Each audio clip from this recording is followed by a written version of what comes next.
Revisionist theses of the XX Congress of the Communist Party of the Soviet Union and the anti-Marxist stand of Khrushchev's group. Uphold Marxism-Leninism. Dear comrades, this Conference of the Communist and Workers' Parties is of historic importance to the international communist movement, for it makes a detailed analysis of the international political situation, drawing up a balance sheet of the successes and of the mistakes that may have been verified along our course, helping us see more clearly the line we should pursue henceforth in order to score further successes to the benefit of socialism, communism, and peace.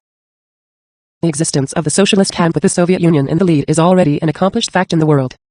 The communist movement in general has been enlarged, strengthened and tempered.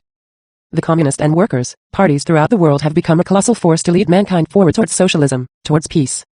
As the draft statement which has been prepared emphasizes, our socialist camp is much stronger than that of the imperialists. Socialism rises higher and stronger day by day, while imperialism grows weaker and decays. We would make use of all our means and exert all our efforts to speed up this process. This will come about if we abide loyally and unwaveringly by Marxism-Leninism and apply it correctly. Otherwise, we will retard this process, for we have to cope with a ruthless enemy imperialism, headed by Us. Imperialism whom we must defeat and destroy. We want peace, while imperialism does not want peace and is preparing for a third world war. We must fight with all our might to avert a world war and to bring about the triumph in the world of a just and democratic peace. This will come about when imperialism will have been forced to disarm. Imperialism will not disarm of its own free will. To believe anything of the kind is merely to deceive oneself and others. Therefore we should confront imperialism with the colossal economic, military, moral, political and ideological strength of the socialist camp, as well as with the combined strength of the peoples throughout the world. We should sabotage by every means the war which the imperialists are preparing. The Party of Labor of Albania has neither kept nor will it ever keep secret from its people this situation and threat from imperialism menacing peace-loving mankind. We can assure you that the Albanian people, who detest war, have not been alarmed by this correct action of their party. They have not become pessimistic, nor have they been marking time as far as socialist construction is concerned. They have a clear vision of their future and have set to work with full confidence, being always on guard, keeping the pick in one hand and the rifle in the other. We hold the view that US-led imperialism should be mercilessly exposed politically and ideologically. At no time should we permit flattery, pretentification or softness towards imperialism. No concessions of principle should be made to imperialism. Tactics and compromises on our part should help our cause, not that of the enemy. Facing a ruthless enemy, the guarantee for the triumph of our cause lies in our complete unity, which will be secured by eliminating the deep ideological disagreements which have been manifested, and by basing this unity on Marxist-Leninist foundations, on equality, on brotherhood, on a comradely spirit and proletarian internationalism. Our party is of the opinion that, not only should we not have any ideological divisions, but that we should maintain a unified political stand on all issues. Our tactics and strategy towards the enemy should be worked out by all our parties, based on Marxist-Leninist principles, on correct political criteria complying with the concrete existing situations. Our socialist camp, headed by the glorious Soviet Union, has become a colossal force from all points of view, both as to its economic and cultural as well as to its military potential.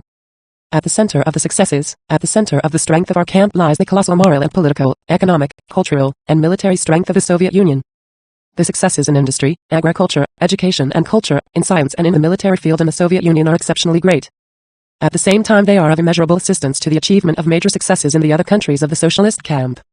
It is rightly pointed out in the draft statement that the great and inexhaustible strength of the socialist camp headed by the Soviet Union is the decisive factor in the triumph of peace in the world. It is the moral, political and ideological force which inspires the peoples of the world who are fighting to free themselves from the yoke of the blood-sucking colonialists, from the clutches of imperialism and capitalism. It is its force of example and its economic aid which helps and inspires other peoples to win the battle for total liberation from the exploiting capitalists. It is for this major reason that the Soviet Union and the socialist camp have become the center and hope of the peoples of the world, their moral, political and economic prop, their firm and loyal champions against the threats of the warmongering US, British, French aggressors and their allies. All the peoples of the world aspire to and fight for freedom, independence, sovereignty, social justice, culture and peace. These sacred aspirations of theirs have been and are being trampled upon by the capitalists, the feudal lords and imperialists, and it is natural that the struggle of these peoples should be waged with great severity against the capitalists, feudal chiefs and imperialists. It is also natural for the peoples of the world to seek allies in this battle for life which they are waging against the executioners. It is only the Soviet Union and the socialist camp that are their great, powerful and faithful allies. Therefore, in the struggle for peace, disarmament, and social progress in the world, the socialist camp is not alone against the imperialist camp but in close alliance with all the progressive people of the world, while the imperialists stand isolated against the socialist camp. We are living at a time when we are witnessing the total destruction of colonialism, the elimination of this plague that wiped peoples from the face of the earth. New states are springing up in Africa. The states where capital, the scourge, and the bullet reign supreme, are putting an end to the yoke of bondage, and the people are taking their destiny into their own hands. This has been achieved thanks to the struggle of these people and the moral support given them by the Soviet Union, People's China, and the other countries of the socialist camp. Traitors to Marxism-Leninism, agents of imperialism and intriguers like Joseph Broz Tito, try in 1,000 ways, by hatching up diabolic schemes like the creation of a third force, to mislead these people and the newly set up states, to detach them from their natural allies, to hedge them up to use imperialism. We should exert all our efforts to defeat the schemes of these lackeys of imperialism. We are witnessing the disintegration of imperialism, its decomposition, its final agony. We live and fight during the epoch which is characterized by the irresistible transition from capitalism to socialism. All of the brilliant teachings of Karl Marx and Vladimir Lenin, teachings that have never become outdated, though the revisionists claim they have, are being confirmed in practice. World imperialism is being dealt hard blows which clearly go to show that it is no longer in its golden age when it made the law as and when it wanted. The initiative has slipped from its hands, and this is not on account of its own desires. The initiative was not wrested from it by mere words and discourses, but after a long process of bloody battles and revolutions, which capitalism itself forced upon the proletariat by the strength of people who were rising to smash the world of hunger and misery, the world of slavery. This glorious page was opened by the great October Socialist Revolution, by the great Soviet Union, by great Lenin. Even now, when it sees its approaching doom, when it has strong and determined opponents such as the socialist camp and its great alliance with all the peoples of the world, US-led world imperialism is mustering, organizing, and arming its assault forces. It is preparing for war. He who fails to see this, is blind. He who sees it but covers it up, is a traitor in the service of imperialism. The Party of Labour of Albania is of the opinion that, in spite of the major difficulties we encounter on our way to establish peace in the world, to bring about disarmament and settle the other international problems, there is no reason to be pessimistic. It is only our enemies who are losing that are and should be pessimistic. We have won, we are winning and will continue to win. That is why we are confident that our efforts will be crowned with success. But we think that exaggerated, unrealistic optimism is not only bad but also harmful. He who denies, belittles, who has no faith in our great economic, political, military, moral strength is a defeatist and does not deserve to be called a communist. On the other hand, he who, intoxicated by our potential, disregards the strength of the opponents, thinking that the enemy has lost all hope, has become harmless, and is entirely at our mercy, he is not a realist.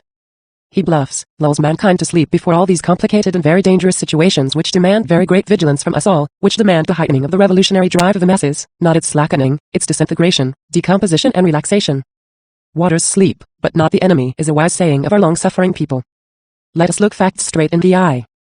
World imperialism, headed by its aggressive detachment, US imperialism, is directing the course of its economy towards preparations for war. It is arming itself to the teeth. US imperialism is rearming Bonds Germany, Japan, and all its allies and satellites with all kinds of weapons. It has set up and perfected aggressive military organizations.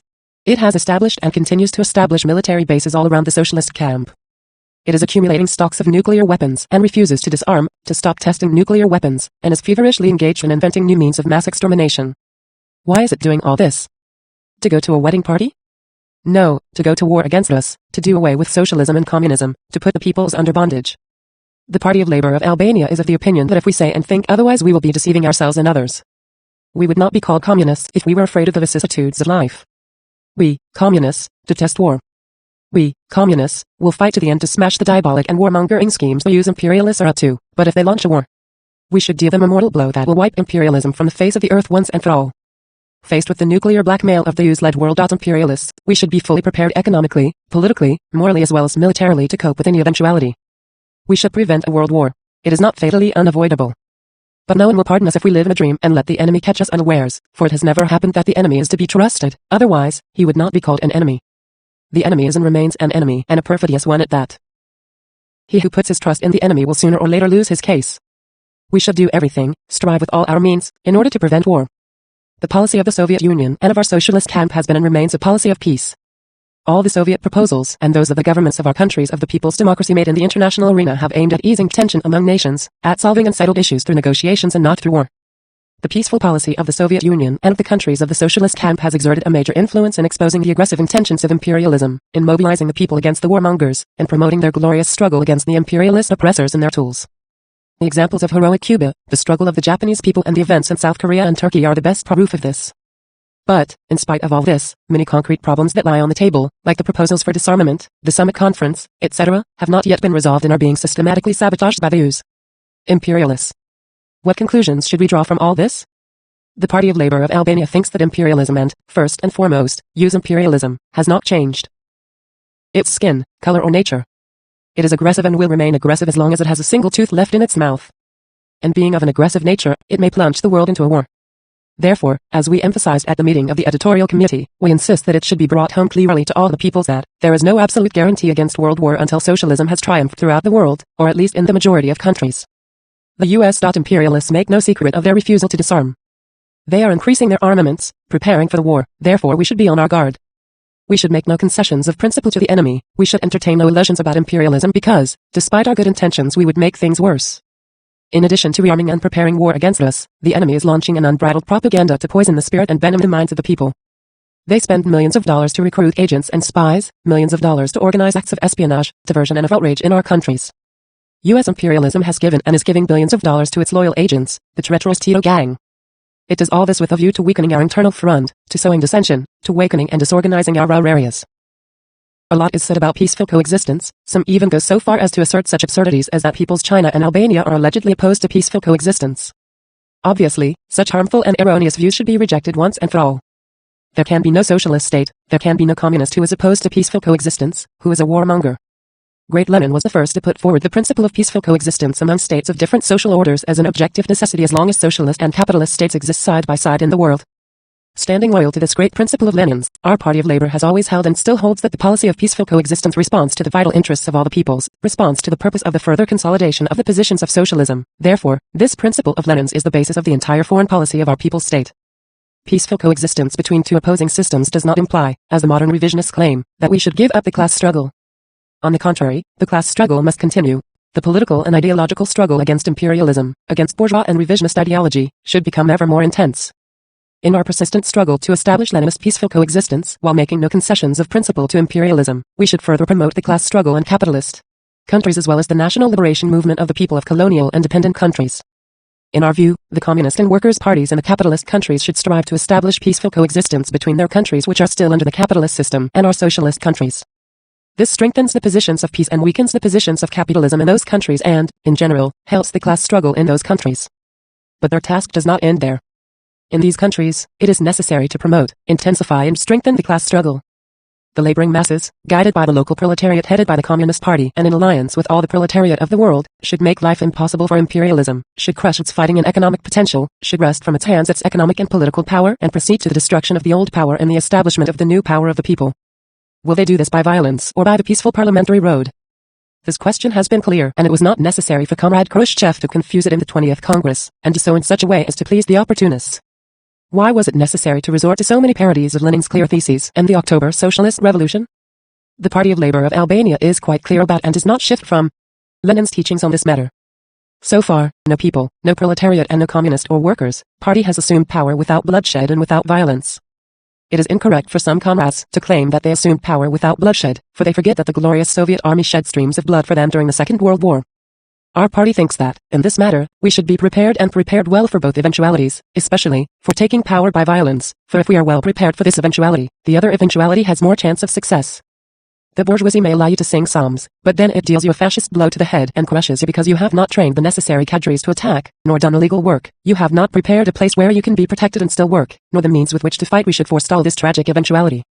The Party of Labor of Albania is and will be for peace and peaceful coexistence and will fight for them in the Marxist-Leninist way, as Lenin taught us, and on the basis of the Moscow Peace Manifest. It has been, is and will be striving actively for general disarmament. On no occasion and not even for a moment will the Party of Labor of Albania cease to wage a political and ideological struggle against the activities of the imperialists and capitalists and against bourgeois ideology. It will not cease to wage bitter, uninterrupted and uncompromising battle against modern revisionism and, particularly, against Yugoslav Titoid revisionism. There may be comrades who reproach us Albanians with being stubborn, hot-blooded, sectarian, dogmatic and whatnot, but we reject all these false accusations and tell them that we do not deviate from these positions, for they are Marxist-Leninist positions. They say that we are in favor of war and against coexistence. Comrade Kozlov has even put to us, Albanians, these alternatives, either coexistence, as he conceives it, or an atomic bomb from the imperialists, which will turn Albania into a heap of ashes and leave no Albanian alive. Until now, no representative of US imperialism has made such an atomic threat against the Albanian people. But here it isn't from a member of the Presidium of the Central Committee of the Communist Party of the Soviet Union, and to whom? To a small heroic country, to a people who have fought, through centuries, against savage and innumerable enemies and who have never bent the knee, to a small country and to a people who have fought with unprecedented heroism against the Hitlers and Italian fascists, to a people who are bound like flesh to bone to the glorious Soviet Union, to a party which abides loyally, consistently and to the last by Marxism-Leninism and by the Communist Party of the Soviet Union. But Comrade Koslov, you have made a mistake in the address. You cannot frighten us into yielding to your wrongly calculated wishes, and we never confound the glorious party of Lenin with you who behave so badly, with such shamelessness, towards the Albanian people and towards the Party of Labor of Albania. The Party of Labour of Albania will strive for and support all the correct and peaceful proposals of the Soviet Union and other countries of the socialist camp as well as of the other peace-loving countries. The Party of Labour of Albania will exert all its efforts, use all its prerogatives and obligations to strengthen the unity of the socialist camp, a Marxist-Leninist unity. It is absurd to think that little socialist Albania may detach itself and live apart from the socialist camp, apart from our fraternity of socialist peoples. Albania is indebted to no one for its presence within the ranks of the socialist camp. The Albanian people themselves and the Party of Labour of Albania have placed it there with their blood and sweat, their work, their sacrifices, with their system of government and through the Marxist-Leninist line they pursue. But let no one ever think that, because Albania is a small country, because the Party of Labour of Albania is a small party, it should do what someone else say when it is convinced that that someone is mistaken. As I said earlier, the Party of Labour of Albania thinks that our socialist camp, which is the one aim, which is guided by Marxism-Leninism, should also have its own strategy and tactics, and these should be worked out together by our parties and states of the socialist camp. Within the ranks of our camp we have set up certain forms of organization of work, but the truth is that these have remained somewhat formal, or to put it better, they do not function in a collective way, for instance, the organs of the Warsaw Treaty and of the Council of Mutual Economic Aid. Let me make it quite clear. This is not a question of whether we too should be consulted or not. Of course, no one denies us the right to be consulted, but we should hold meetings for consultation. We raise this problem on principle and say that these forms of organization should function at regular intervals, problems should be taken up for discussion, decisions should be adopted and there should be a check-up on the implementation of these decisions. The development and further strengthening of the economies of our socialist countries have been and always are the main concern of our parties and governments and constitutes one of the decisive factors of the unconquerable strength of the socialist camp. The construction of socialism and communism is proceeding at a rapid rate in our countries. This is due to the great efforts of our peoples and to the reciprocal aid they render one another. A role of major importance in this direction has been and is being played by the coordination of the plans of our countries and by the Council of Mutual Economic Aid. So far, the People's Republic of Albania has given economic aid to no one, first because we are poor, and, second, because no one stands in need of our economic aid. But within correct norms we have made and are making every effort to help the countries which are our friends and brothers to some extent through our exports. We have been aided by our friends, first and foremost by the Soviet Union. We have been helped by credits and specialists without which it would have been very difficult for our country and our economy to develop at the rate they have developed. The Party of Labour and the People's Republic of Albania have utilized this generous aid of the Soviet Union and of the other countries of people's democracy as well as they could to the best advantage of our people. Our people are forever grateful to the Soviet people, to the Communist Party of the Soviet Union and the Soviet government, to the people, parties and governments of the countries of people's democracy for this aid. We have considered, consider, and will consider this aid not as charity but as a fraternal, internationalist aid. Our people who have been in dire poverty, who have fought with heroism, who have been murdered and burned out, fell at their duty to seek the aid of their friends and brothers bigger and economically better off than they? And it was and still is the internationalist duty of their friends to give this aid. Therefore, it is necessary to reject any sinister and anti-Marxist view that anyone may hold about the nature and purpose of this aid. The economic pressures on the Party of Labour of Albania, on the Albanian government, and on our people will never be of any avail. I wish to propose here that the aid of the economically stronger to the economically weaker countries, as is the case of our people, should be greater. The Albanian people do not, in any way, intend to fold their arms and open their mouths to be fed by others. That is not their habit. Nor do our people expect the standard of living in our country to be raised at once to the standard of living in many other countries of people's democracy, but greater aid should be given our country to further develop its productive forces.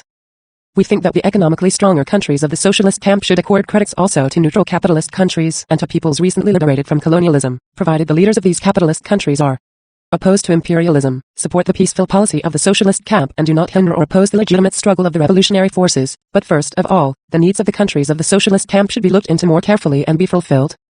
Of course, India stands in need of iron and steel but socialist Albania stands in more urgent need of them, Egypt stands in need of irrigation and electric power but socialist Albania stands in more urgent need of them. On many political issues of first-rate importance, our socialist camp has held and holds identical views. But, since collective consultations have not become a regular habit, on many occasions it has been noted that states from our socialist camp take political initiatives, not that we are opposed in principle to taking initiatives, but these initiatives very often affect other states of the socialist camp as well. Some of these initiatives are not correct, especially when they should be taken collectively by the members of the Warsaw Treaty. An initiative of this kind is that of the Bulgarian government which, with total disregard for Albania, informed the Greek government that the Balkan countries of people's democracy agreed to disarm if the Greek government is prepared to do so. From our point of view, this initiative was an erroneous one. For, even if the Greek government had endorsed it, the Albanian government would not have accepted it.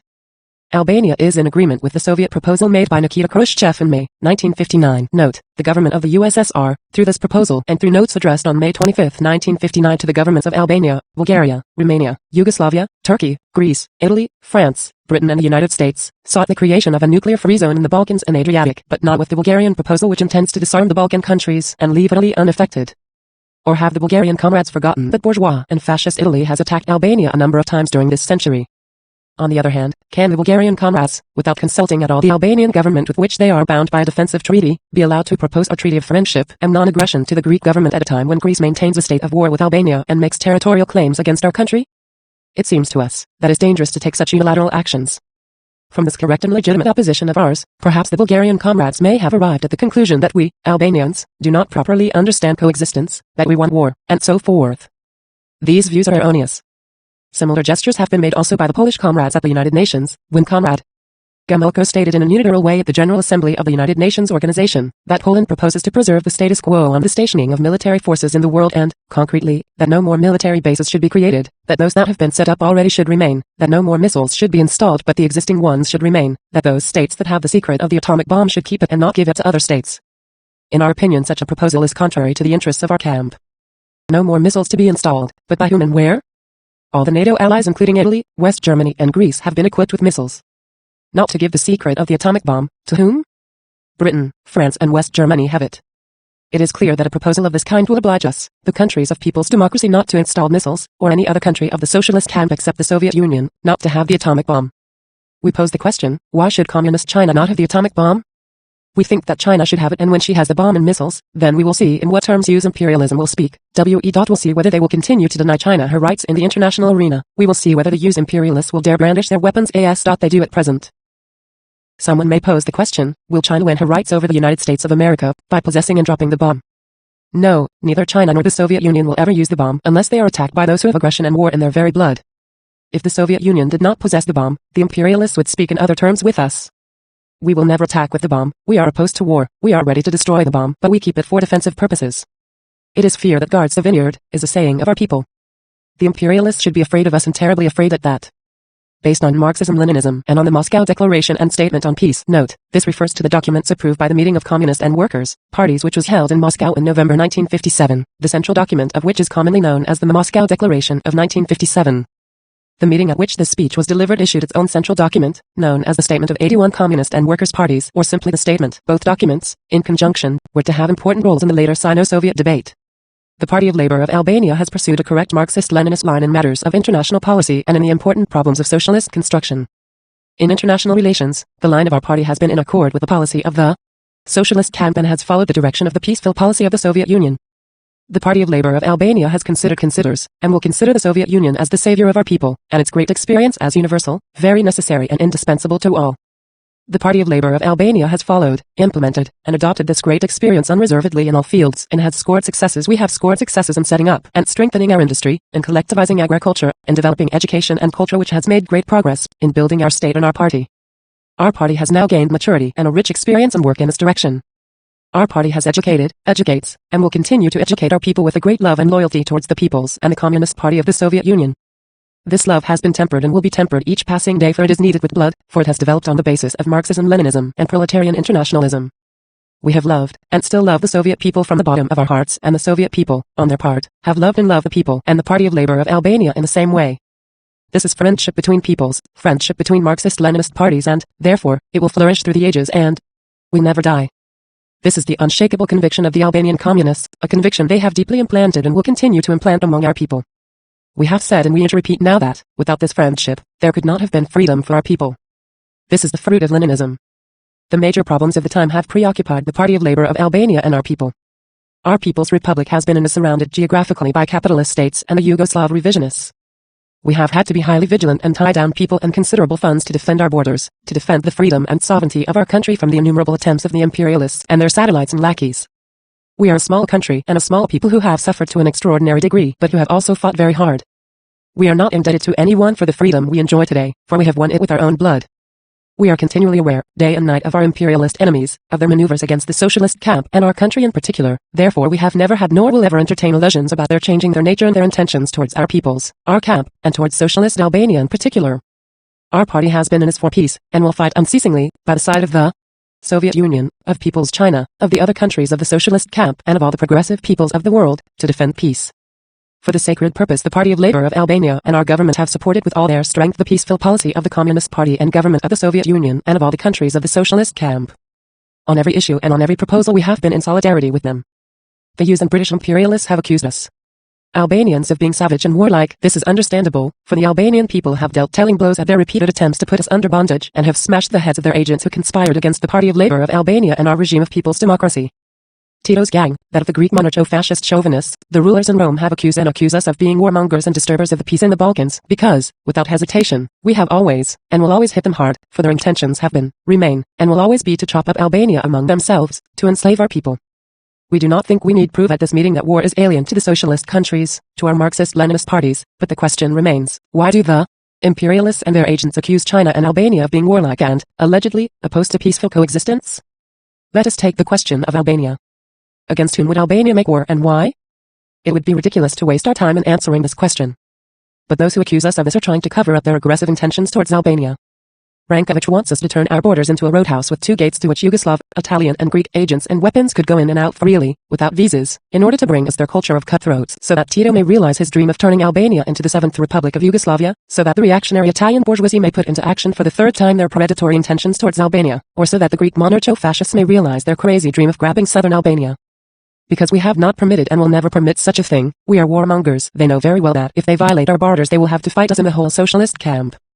Their aim, therefore, has been and is to isolate us from the camp and from our friends, to accuse us of being warmongers and savage because we do not open our borders for them to graze freely, to accuse us of being, allegedly, opposed to peaceful coexistence. But the irony of fate is that there are comrades who give credit to this game of the revisionists and to these slanders against the Party of Labour of Albania. Of course, we are opposed to any coexistence for the sake of which we Albanians should make territorial and political concessions to Sophocles Venizelos. No, the time has gone forever when the territory of Albania could be treated as a medium of exchange. We are opposed to such a coexistence with the Yugoslav state, which implies that we should give up our ideological and political struggle against the Yugoslav revisionists, these agents of international imperialism, these traitors to Marxism-Leninism. We are opposed to such coexistence with the British or the US imperialists for the sake of which we should recognize, as they demand, the old political, diplomatic and trading concessions King Zog's regime had granted them. As a general conclusions, the Party of Labour of Albania is absolutely convinced that our great cause, socialism and peace, will triumph. Through determined action, the combined forces of the socialist camp headed by the Soviet Union, of the international communist and workers' movement, and of all the peace-loving peoples, have the possibility of compelling the imperialists to accept peaceful coexistence, of averting a world war. But, at the same time, we will intensify our revolutionary vigilance more and more so that the enemy may never catch us unawares. We are convinced that victory will be ours in this noble struggle for world peace and socialism. The Albanian people and the Party of Labour of Albania, just as heretofore, will spare nothing, will assist with all their might the triumph of our common cause. As always, we will march forward in steel-like unity with the whole socialist camp, with the glorious Soviet Union, and with all the international communist and workers' movement. Dear comrades, the unity of the international communist and workers' movement is a decisive factor in realizing the noble aims of the triumph of peace, democracy, national independence and socialism. This question is especially emphasized in the 1957 Moscow Declaration and the draft statement prepared for our meeting. In the 1957 declaration it is stressed that the communist and workers' parties bear an exceptionally serious historic responsibility for the fate of the world socialist system and the international communist movement. The communist and workers' parties taking part in the meeting declare that they will spare no effort to strengthen their unity and comradely collaboration in the interests of the further unity of the family of socialist states, in the interests of the international workers' movement, in the interests of the cause of peace and socialism. It must be said that, especially in recent times, in the international communist movement and in the relations among certain parties, there have arisen deep ideological and political disagreements, the deepening of which can only bring damage to our great cause.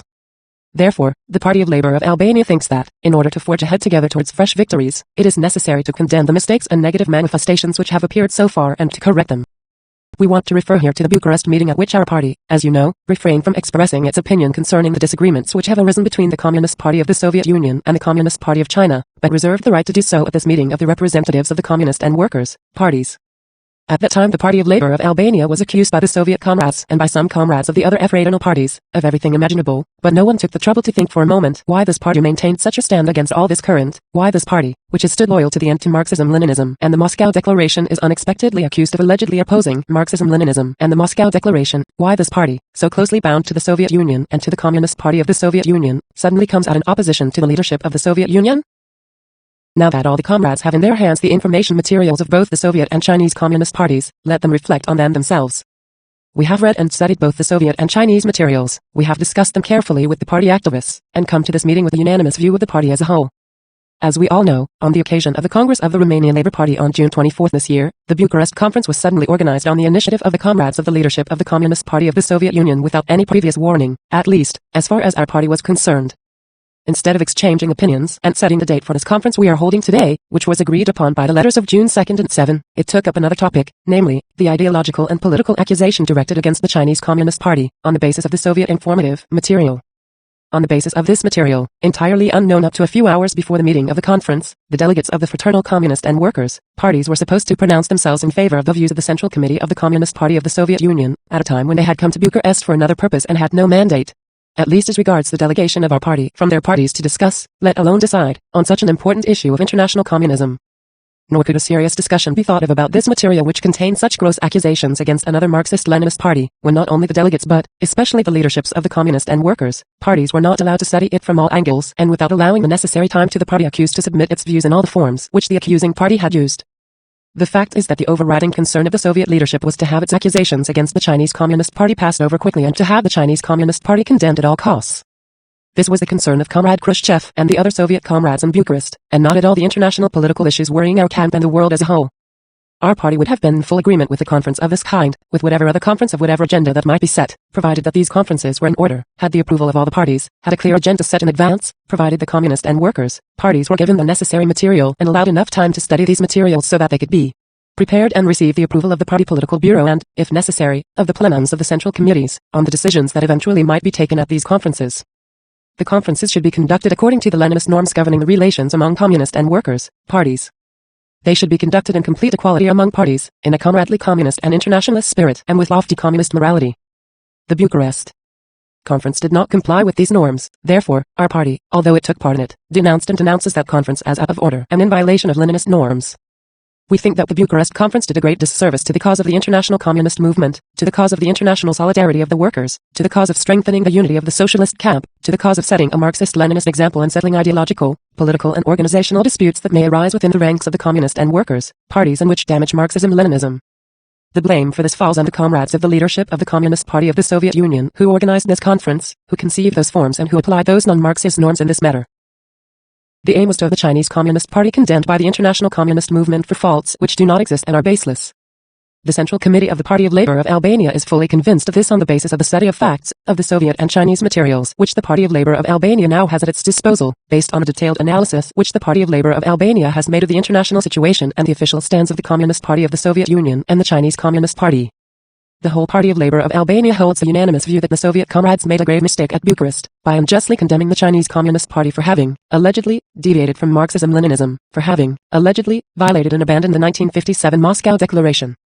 They have accused the Chinese Communist Party of being dogmatic, sectarian, of being in favor of war, of being opposed to peaceful coexistence, of wanting a privileged position in the camp and in the international communist movement, etc.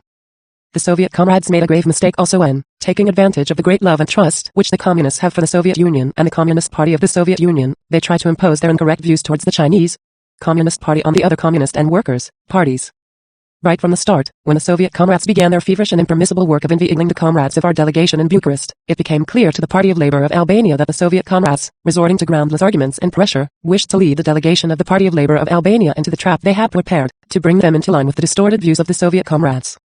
What was of importance to Comrade Khrushchev, and Comrade Andropov said as much to Comrade Henny-Karpo, was whether we would line up with Soviet side or not. Comrade Khrushchev expressed this opinion in other ways also, in his interjections against our party at the Bucharest meeting. This was corroborated also by the unjust and unfriendly gestures of the comrades of the Soviet leadership and the employees of the Soviet embassy in Tirana after the Bucharest meeting, which I will refer to later. What was important for the comrades of the Soviet leadership was not the views of a Marxist-Leninist party such as ours, but only that we should maintain the same attitude in Bucharest as the Central Committee of the Soviet Union. No warning was given to the Party of Labour of Albania by the Communist Party of the Soviet Union, which organized the Bucharest meeting, that, on the occasion of the Congress of the Romanian Labour Party, accusations would be brought against the Chinese Communist Party for, allegedly grave mistakes of its line. This came as a complete surprise to the Party of Labour of Albania. While now we hear that, with the exception of the Party of Labour of Albania, the Chinese Communist Party, the Party of Labour of Korea, the Workers' Party of Vietnam, other parties of the camp were cognizant of the fact that a conference would be organized in Bucharest to accuse China. If this is so, then it is very clear that the question becomes very much more serious and assumes the form of a faction of an international character. Nevertheless, our party was not taken unawares, and it did not lack vigilance, and this happened because it always observes the Leninist norms in relations with other parties, because it holds in great Marxist esteem the Communist Party of the Soviet Union, the Chinese Communist Party, and all the other communist and workers' parties, because it respects the feeling of equality among parties, and equality which the other parties should respect towards the Party of Labor of Albania regardless of its being a small one in numbers.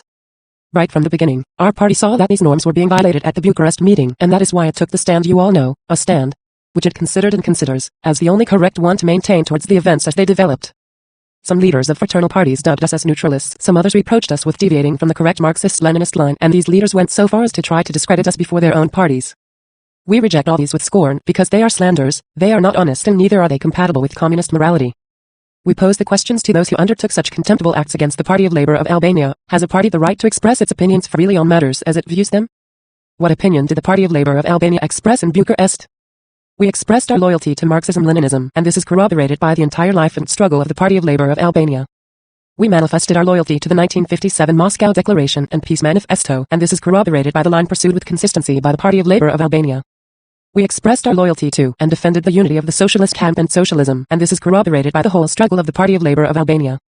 We expressed our affection for and loyalty to the Communist Party of the Soviet Union and to the Soviet people, and this is corroborated by the whole life of the Party of Labor of Albania. We did not agree to pass judgment on the mistakes of the Chinese Communist Party and, even less, to condemn the Chinese Communist Party without taking into account also the views of the Chinese Communist Party on the problem raised in such a distorted, hasty, and anti-Marxist way against it. We counseled caution, cool-headedness, and a comradely spirit in treating this matter so vital and exceptionally serious to international communism. This was the whole crime for which stones were thrown at us. But we think that the stones which were raised to strike us fell on the heads of those who threw them. The passage of time is confirming the correctness of the stand maintained by the Party of Labor of Albania. Why did Comrade Khrushchev and the other Soviet comrades make such great haste to accuse the Chinese Communist Party groundlessly and without facts? Is it permissible for communists and, especially for the principal leaders of so great and glorious a party as the Communist Party of the Soviet Union, to perpetrate such an ugly act? Let them answer this question themselves, but the Party of Labor of Albania also has the full right to express its opinion on the matter. The Party of Labor of Albania is of the opinion that the Bucharest meeting was not only a great mistake, but also a mistake which was deliberately aggravated. In no way should the Bucharest meeting be cast into oblivion. But it should be severely condemned as a black stain in the international communist movement. There is not the least doubt that the ideological differences have been in our grave, and that these have arisen and have been developed between the Communist Party of the Soviet Union and the Chinese Communist Party. These should have been settled in due time and in a Marxist-Leninist way between the two parties concerned. According to the Chinese documents, the Chinese Communist Party says that these differences of principle were raised by the Communist comrades immediately following the 20th Congress of the Communist Party of the Soviet Union. Some of these matters have been taken into consideration by the Soviet comrades, while others have been rejected. The Party of Labor of Albania thinks that, if these differences could not be settled between the two parties concerned, a meeting should have been sought of the communist and workers' parties at which these matters could be brought up, discussed, and a stand taken towards them.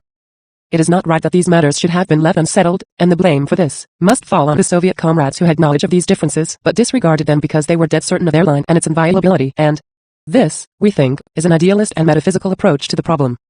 If the Soviet comrades were convinced of the correctness of their line and their tactics, why did they not organize such a meeting in due time and have these divergences settled? Were the problems raised so trivial, for example, the condemnation of Joseph Stalin, the great problem of the Hungarian counter-revolution, that of the ways of taking power, not to speak of other very important problems that emerged later? No, they were not trivial at all. We all have our own views on these problems, because as communists we are interested in all of them, because all our parties are responsible to their peoples but they are responsible to international communism, as well. In order to condemn the Chinese Communist Party for imaginary faults and sins, Comrade Khrushchev and the other Soviet leaders were very concerned to present the case as if the divergences existed between China and the whole international communist movement. But, when it came to problems like those I just mentioned, judgment on them has been passed by Khrushchev and his companions alone, thinking that there was no need for them to be discussed collectively at a meeting of the representatives of all the parties, although these were major international problems in character. The Hungarian counter-revolution occurred but matters were hushed up. Why this tactics of hushing things up when they are not to their advantage, while for things which are to their advantage, the Soviet comrades not only call meetings like that of Bucharest, but do their utmost to force on others the view that China is in opposition to the line of all the communist and workers' parties of the world? The Soviet comrades made a similar attempt towards us also. In August this year, the Soviet leadership addressed a letter to our party in which it proposed that with a view to preventing the spark of divergences from flaring up, the representatives of our two parties should meet so that our party would align itself with the Soviet Union against the Chinese Communist Party and that our two parties present a united front at this present meeting. Of course, the Central Committee of our party refused such a thing and, in its official reply, described this as an entirely non-Marxist deed, a factional act directed against a fraternal third party, against the Communist Party of China. Of course, this correct principled stand of our party was not to the liking of the Communist Party of the Soviet Union. There is no doubt that these matters are of first-rate importance. There is no doubt that they concern us all, but neither is there any doubt for the Party of Labour of Albania that the way the question was raised in Bucharest wasn't aimed at condemning the Chinese Communist Party and isolating it from the whole international communist movement. For the Party of Labour of Albania this was monstrous and unacceptable, not only because it was not convinced of the truth of these allegations, but also because it rightly suspected that a non-Marxist action was being organized against a great and glorious fraternal party like the Chinese Communist Party, that under the guise of an accusation of dogmatism against China, an attack was being launched against Marxism-Leninism and the Moscow Manifesto of Peace.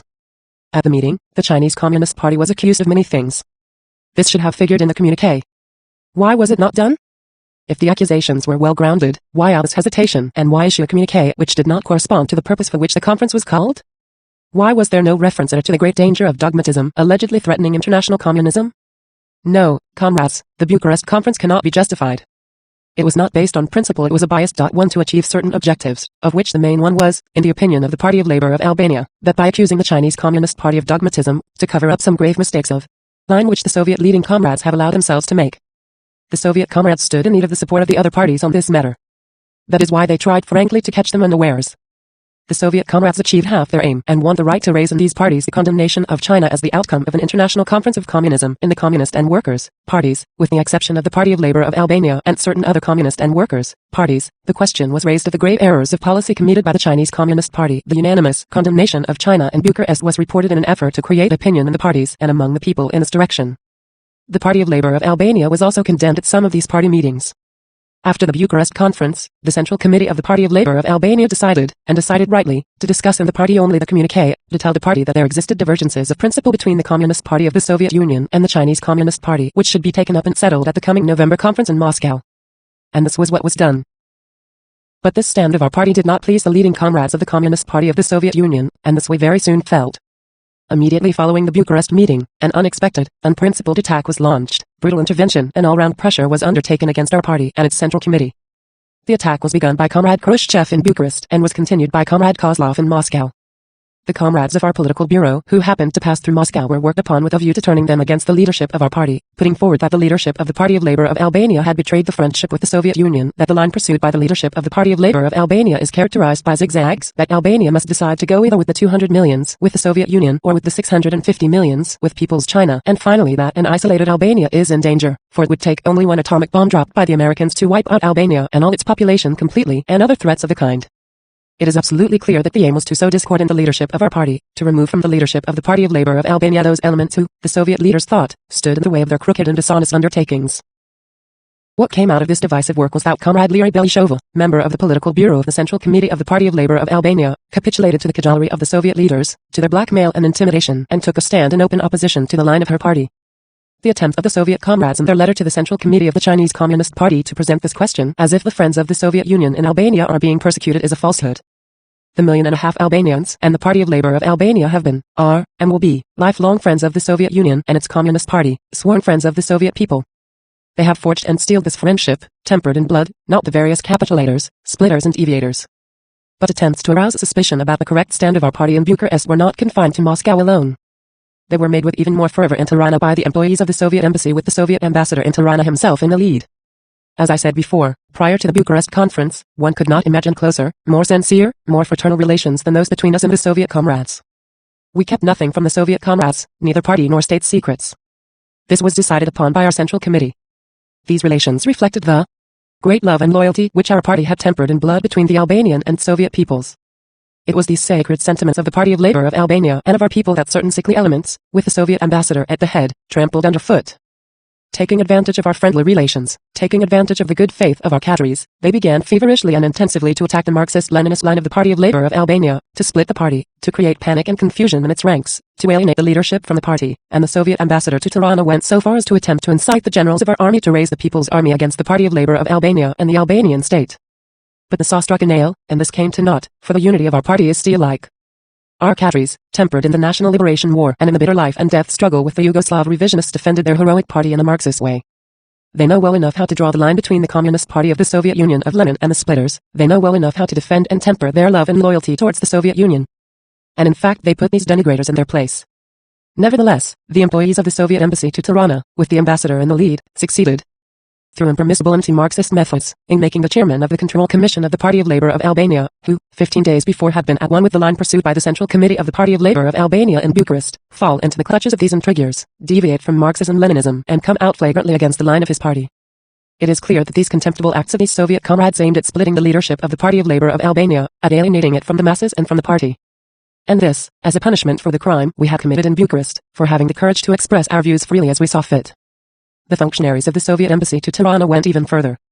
They turned to the Albanians who had studied in the Soviet Union with a view to inciting them against the Albanian leadership, taking them to be a fitting contingent by whom to further their sinister intentions. But the Albanians, whether those who had completed or were still pursuing their studies in the Soviet Union, as well as all the rest, entertain, and will always entertain a fervent, sincere and untarnished affection for the Soviet Union and the Communist Party of the Soviet Union, and are and will be aware of the fact that the base methods used by the employees of the Soviet embassy to Tirana are altogether alien to the Soviet Union and to the Communist Party of the Soviet Union. The Albanians are the sons and daughters of their own people, of their own party. They are Marxist-Leninists and internationalists. We can list many other examples, but in order not to take so much time of this important meeting, I will mention only two other typical cases. The pressure on our party continued even during the days when the Commission was meeting here in Moscow to draw up the draft statement which has been submitted to us. When the Soviet comrades urged that we should look ahead and not back, that day in Moscow, the member of the Central Committee and Minister of the Soviet Union, Marshal Malinovsky, launched an open attack on the Albanian people, on the Party of Labour of Albania, on the Albanian government and on our leadership at an enlarged meeting of the chiefs of staff of the Warsaw Treaty countries. This unfriendly and public attack has much in common with the diversionist attack of the Soviet ambassador to Tirana, trying to incite our people's army against the leadership of our party and our state. But Marshal Malinovsky makes as grave an error as the Soviet ambassador. No one can achieve this end, and even less that of breaking up the friendship of our people with the peoples of the Soviet Union. The correct struggle of the Party of Labour of Albania against these subversive acts strengthens the sincere friendship of our people with the peoples of the Soviet Union and with the glorious Communist Party of the Soviet Union. Nor can this friendship be broken up by the astonishing statements of Marshal Greco, Commander-in-Chief of the Warsaw Treaty, who not only told our military delegation that it was difficult for him to meet the requirements of our army for some very essential armaments for the supply of which contracts have been signed, but said bluntly, "You're in the Warsaw Treaty only for the time being," implying that Marshal Greco seems to have decided to throw us out. But, fortunately, it is not up to the Comrade Marshal to take such decision. In October this year, Comrade Khrushchev declared solemnly to the Chinese comrades, "We will treat Albania like Yugoslavia." We say this at this meeting of international communism so that all may see how far things have gone and what attitude is being maintained towards the small socialist country. What crime has the Party of Labour of Albania committed for our country to be treated like Tito's Yugoslavia? Have we by any chance betrayed Marxism-Leninism as Tito's clique has done? Or did we break away from the camp and hitch up with Hughes imperialism as revisionist Yugoslavia has done? No. And all the international communist movement, all the concrete political, ideological and economic activity of our party and our state during the whole period of the National Liberation War and during these 16 years since the liberation of the country bear testimony to this. This is borne out also by the Central Committee of the Communist Party of the Soviet Union itself, which, in its 1960 August 13th letter to the Central Committee of the Party of Albania, stressed the relations between the Party of Labour of Albania and the Communist Party of the Soviet Union based on the principles of proletarian internationalism have always been truly fraternal. The friendship between our parties and peoples has at no time been obscured by any misunderstanding or abatement. The stand of the Party of Labour of Albania and that of the Communist Party of the Soviet Union on all the most important issues of the international communist and workers' movement and of foreign policy have been identical. Of what then are we guilty? Our only crime is that in Bucharest we did not agree that a fraternal communist party like the Chinese Communist Party should be unjustly condemned. Our only crime is that we had the courage to oppose openly, at an international communist meeting and not in the marketplace, the unjust action of Comrade Khrushchev. Our only crime is that we are a small party of a small and poor country which, according to Comrade Khrushchev, should merely applaud and approve but express no opinion of its own. But this is neither Marxist nor acceptable. Marxism-Leninism has granted us the right to have our say and we will not give up this right for anyone, neither on account of political and economic pressure nor on account of the threats and epithets that they might hurl at us. On this occasion we would like to ask Comrade Khrushchev why he did not make such a statement to us instead of to a representative of a third party. Or does Comrade Khrushchev think that the Party of Labour of Albania has no views of its own but has made common cause with the Communist Party of China in an unprincipled manner, and therefore, on matters pertaining to our party, one can talk with the Chinese comrades? No, Comrade Khrushchev, you continue to blunder and hold very wrong opinions about our party. The Party of Labour of Albania has its own views and will answer for them both to its own people as well as to the international communist and workers' movement. We are obliged to inform this meeting that the Soviet leaders have in fact passed from threats to treating Albania in the same way as to treat Yugoslavia, to concrete acts. This year our country has suffered many natural calamities. There was a big earthquake, the flood in October and, especially, the drought which was terrible, with not a drop of rain for 120 days in succession. Nearly all the grain was lost. The people were threatened with starvation. The very limited reserves were consumed. Our government urgently sought to buy grain from the Soviet Union, explaining the very critical situation we were faced with. This happened after the Bucharest meeting. We waited 45 days for a reply from the Soviet government while we had only 15 days bread for the people. After 45 days and after repeated official requests, the Soviet government, instead of 50,000 tons, accorded us only 10,000 tons, that is, enough to last us 15 days, and this grain was to be delivered during the months of September and October. This was open pressure on our party to submit to the wishes of the Soviet comrades. During those critical days we got wise to many things. Did the Soviet Union, which sells grain to the whole world, not have 50,000 tons to give the Albanian people who are loyal brothers of the Soviet people, loyal to Marxism-Leninism and to the socialist camp, at a time when, through no fault of their own, they were threatened with starvation? Comrade Khrushchev had once said to us, "Do not worry about grain, for all that you consume in a whole year is eaten by mice in our country." The mice in the Soviet Union might eat, but the Albanian people could be left to die of starvation until the leadership of the Party of Labor of Albania submits to the will of the Soviet leaders. This is terrible, comrades, but it is true. If they hear about it, the Soviet people will never forgive them, for it is neither Marxist-Leninist, internationalist, nor humane. Nor is it a friendly act not to accept our clearing for buying grain in the Soviet Union, but to oblige us to draw the limited gold reserve from our national bank in order to buy maize for the people's bread in the Soviet Union. These acts are linked with one another, they are not just accidental. Particularly in recent days, Comrade Khrushchev's attacks on our Party of Labor have reached their climax. Comrade Khrushchev, on November 8th he declared that the Albanians behave towards us just like Tito. You said to the Chinese comrades, "We lost in Albania and you, Chinese, won in Albania," and, finally, you declared that the Party of Labor of Albania is your weak link. What are all these monstrous accusations? This treatment of our party, our people and the socialist country is something to be bought or sold or lost and won as in a card game? What appraisal is this of a sister party which, according to you, happens to be the weak link in the international communist movement? For us it is clear, and we understand it only too well, that our correct and principled Marxist-Leninist stand, that our courage, to disagree with you and condemn those acts of yours which are wrong impel you to attack our party, to resort to all kinds of pressure against it, to pronounce the most extreme monstrosities against our party.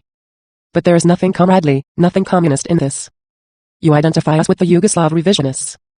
But everybody knows how our party has fought and continues to fight against the Yugoslav revisionists. It is not we who behave like the Yugoslavs but you, Comrade Khrushchev, who are using methods alien to Marxism-Leninism against our party. You consider Albania as a market commodity which can be gained by one or lost by another. There was a time when Albania was considered a medium of exchange, when others thought it depended on them whether Albania should or should not exist, but that time came to an end with the triumph of the ideas of Marxism-Leninism in our country. You were repeating the same thing when you decided that you had lost Albania or that someone else had won it, when you decided that Albania is no longer a socialist country, as it turns out from the letter you handed to us on November 8th, in which our country is not mentioned as a socialist country. The fact that Albania proceeds along the path of socialism and that it is a member of the socialist camp is not determined by you, Comrade Khrushchev, it does not depend on your wishes. This has been determined by the Albanian people headed by their Party of Labor, by their struggle, and there is no force capable of turning them from that course. As regards your claim that our Party of Labor is the weakest link in the socialist camp and the international communist movement, we say that the 20-year history of our party, the heroic struggle of our people and our party against the fascist invaders, and the 16 years that have elapsed since the liberation of the country to this day, during which period our small party and our people have faced up to all the storms, show the contrary. Surrounded by enemies like an island amidst the waves, the People's Republic of Albania has courageously withstood all the assaults and provocations of the imperialists and their lackeys. Like a granite rock it has held and holds high the banner of socialism behind the enemy lines. You raised your hand, Comrade Khrushchev, against a small country and its party, but we are convinced that the Soviet people who shed their blood in defense of our people, also, that the great party of Lenin are not in agreement with this activity of yours. We have full confidence in Marxism-Leninism. We are certain that fraternal parties which have sent their delegates to this meeting will size up and pass judgment on this issue with Marxist-Leninist justice. Our party has always considered the Communist Party of the Soviet Union as a mother party and has done this because it is the oldest party, the glorious party of the Bolsheviks. It has spoken of its universal experience, of its great maturity. But our party has never accepted nor will ever accept that some Soviet leaders may impose on it their views which it considers erroneous. The Soviet leaders viewed this matter of principled importance in an altogether erroneous way, in an idealistic and metaphysical way. They have become swell-headed over the colossal successes attained by the Soviet people and the Communist Party of the Soviet Union and violate Marxist-Leninist principles, consider themselves infallible, consider every decision, every act, every word they say and every gesture they make infallible and irrevocable. Others may err, others may be condemned, while they are above such reproach. Our decisions are sacred, they are inviolable. We can make no concessions to, no compromise with the Chinese Communist Party, the leaders of the Communist Party of the Soviet Union said to our people. Then why did they call us together in Bucharest? Of course, to vote with our eyes blindfolded for the views of the Soviet leaders. Is this the Marxist way? Is this a normal procedure?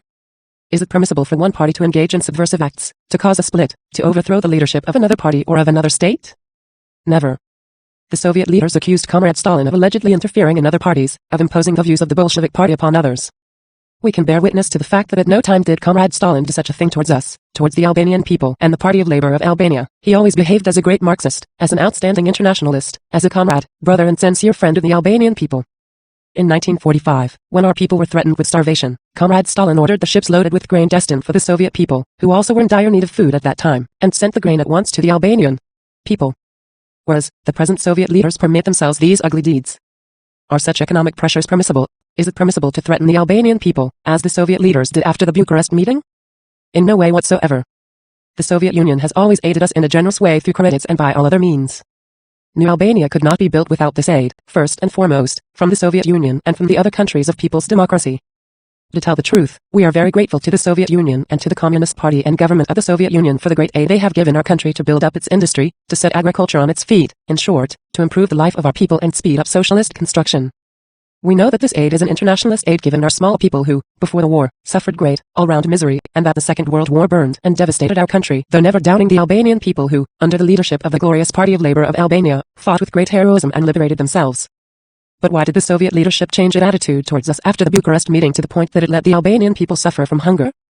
The Romanian leadership did the same thing when it refused to sell a single ear of wheat to the Albanian people on a clearing basis at a time when Romania was trading in grain with the capitalist countries, while we were obliged to buy maize from French farmers, paying in foreign currency. Some months before the Bucharest meeting, Comrade Day invited a delegation of our party for the specific purpose of conducting talks on the future development of Albania. This is a laudable and Marxist concern of his.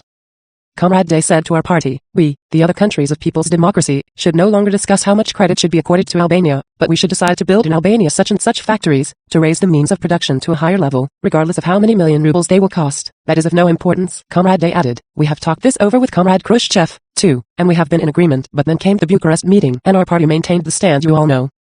The Romanian comrades forgot what they had previously said and chose the course of leaving the Albanian people to suffer from hunger. We have made these things officially known to the Central Committee of the Communist Party of the Soviet Union before. We have not submitted them to public discussion, nor have we whispered them from ear to ear, but we are revealing them for the first time at this party meeting. Why do we raise this question? We proceed from the desire to put an end to these negative manifestations which do not strengthen but weaken our unity. We proceed from the desire to strengthen the relations and Marxist-Leninist bonds among communist and workers' parties, among socialist states, discarding any evil manifestation that has arisen so far. We are optimistic, fully convinced and have unshaken confidence that the Soviet and other comrades will understand our criticism aright. They are sharp but open and sincere and aim at strengthening our relations. Notwithstanding these unjust and harmful stands which are maintained against us, but which we believe will be stopped in the future, our party and our people will consolidate still further their unbounded love and loyalty to the Soviet people, to the Communist Party of the Soviet Union, to all the peoples and communist and workers' parties of the socialist camp, based always on the Marxist-Leninist teachings. Our party considers that friendship must be based on justice, mutual respect and Marxism-Leninism. This is what the 1957 Moscow Declaration says, and this is what is stressed in the draft statement which has been submitted to us. We declare in all earnestness that the Party of Labour of Albania and the Albanian people will be, as always, determined fighters for the strengthening of relations and unity in the socialist camp and the international communist movement. The Albanian people will throw themselves into the flames for their true friends, and the Soviet Union is such a friend of the Albanian people. And these are not empty words.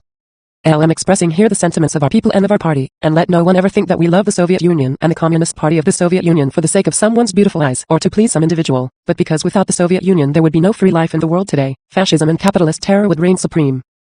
This is why we love and will always be loyal to the Soviet Union and to the party of the great Lenin. Dear comrades, in the 1957 Moscow Declaration as well as in the draft statement submitted to us, it is pointed out that revisionism constitutes today the principal danger in the international communist and workers' movement. In the 1957 Moscow Declaration it is rightly stressed that the existence of bourgeois influence is the internal source of revisionism, while capitulation to the pressure of imperialism is its external source.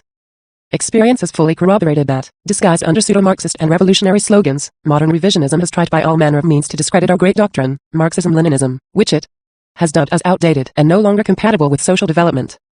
Hiding behind the slogan of creative Marxism, of new conditions, the revisionists have striven, on one hand, to deprive Marxism of its revolutionary spirit and to undermine the belief of the working class and the working people in socialism and, on the other, to use all the means in their power to rectify imperialism, describing it as moderate and peaceful.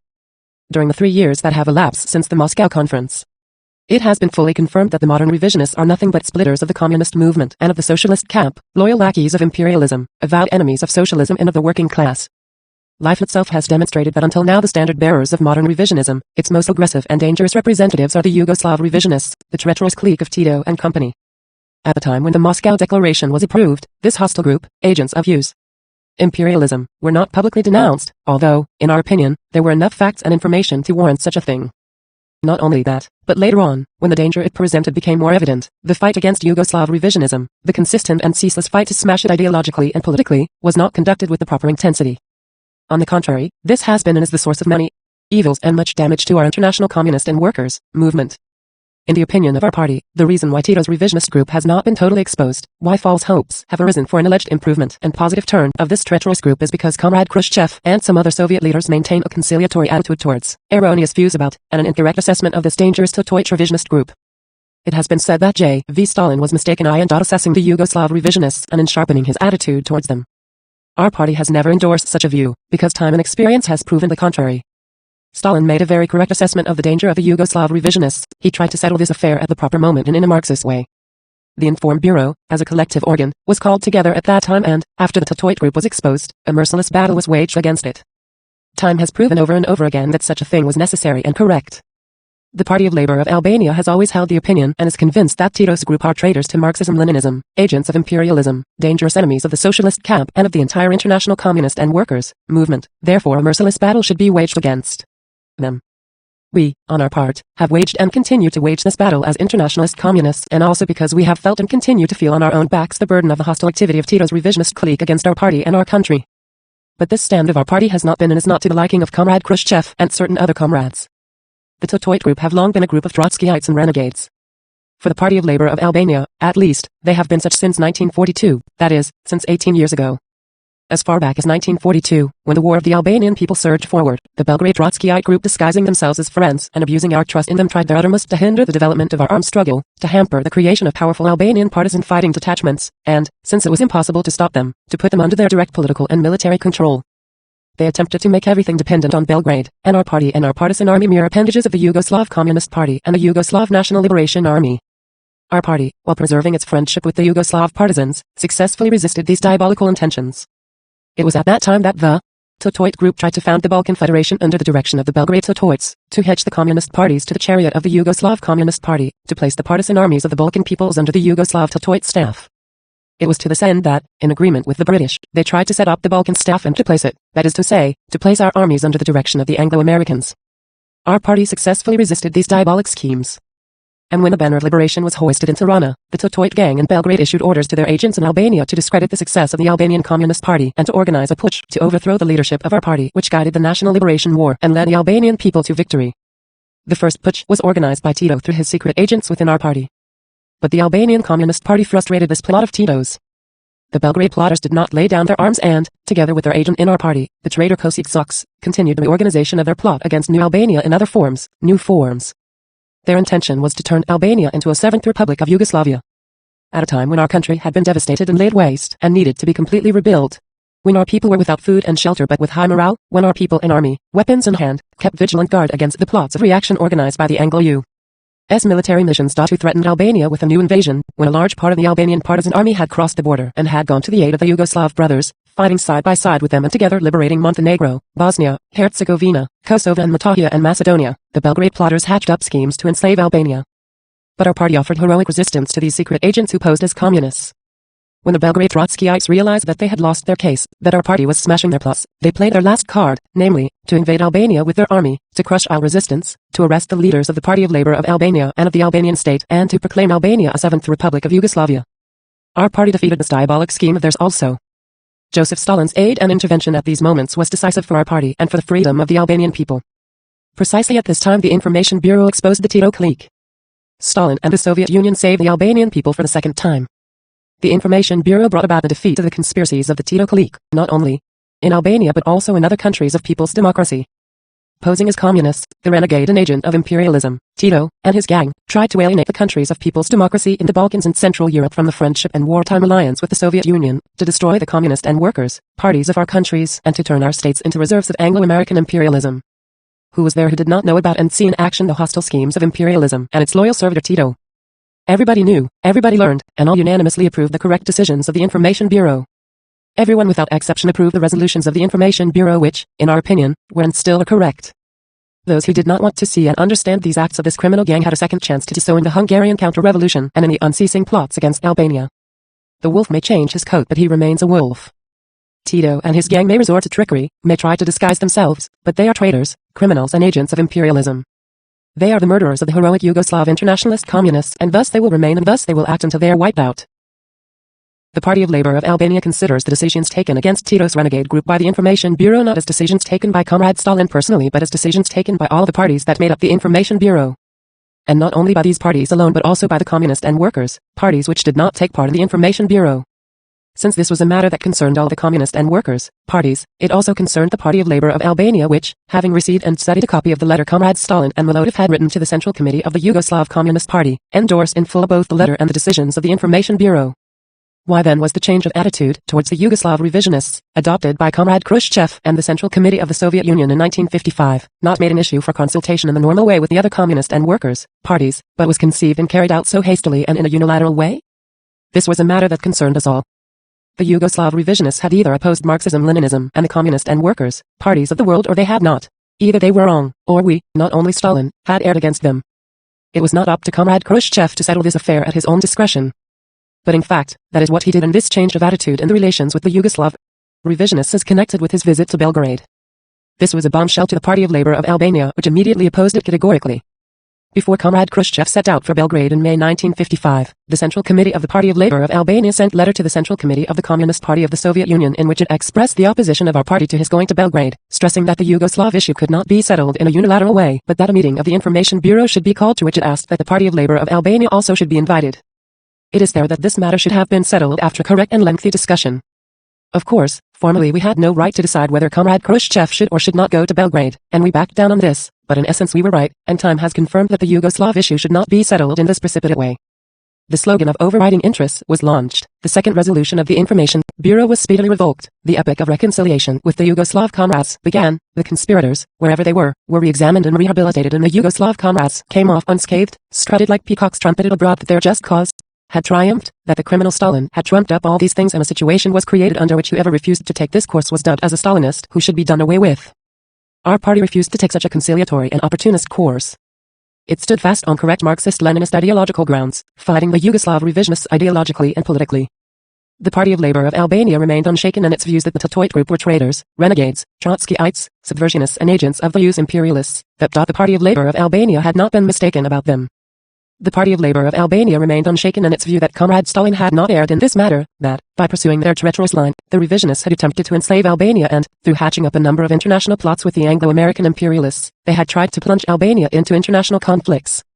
On the other hand, the Party of Labour of Albania was in favor of establishing state relations of good neighborliness, trade and cultural relations with the People's Federal Republic of Yugoslavia, provided that the norms of peaceful coexistence between states of different regimes were observed, because as far as the Party of Labour of Albania is concerned, Tetoit, Yugoslavia has not been, is not, and will never be a socialist country so long as it is headed by a group of renegades and agents of imperialism.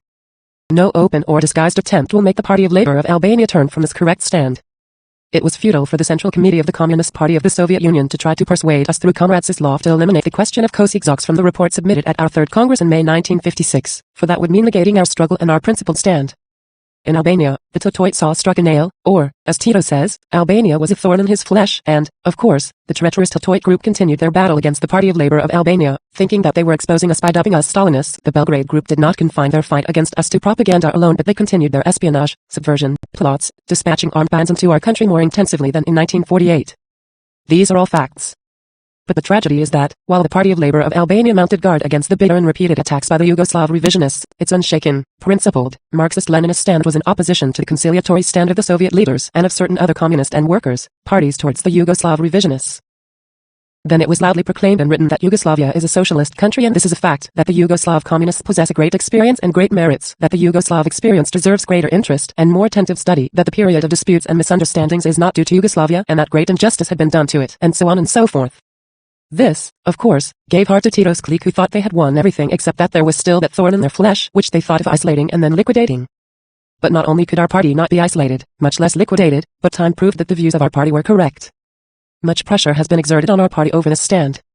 The Albanian leaders were considered hot-blooded and stubborn, exaggerating matters with Yugoslavia, unjustly harassing the Yugoslavs, etc. The attack against our party in this direction has been led by Comrade Khrushchev.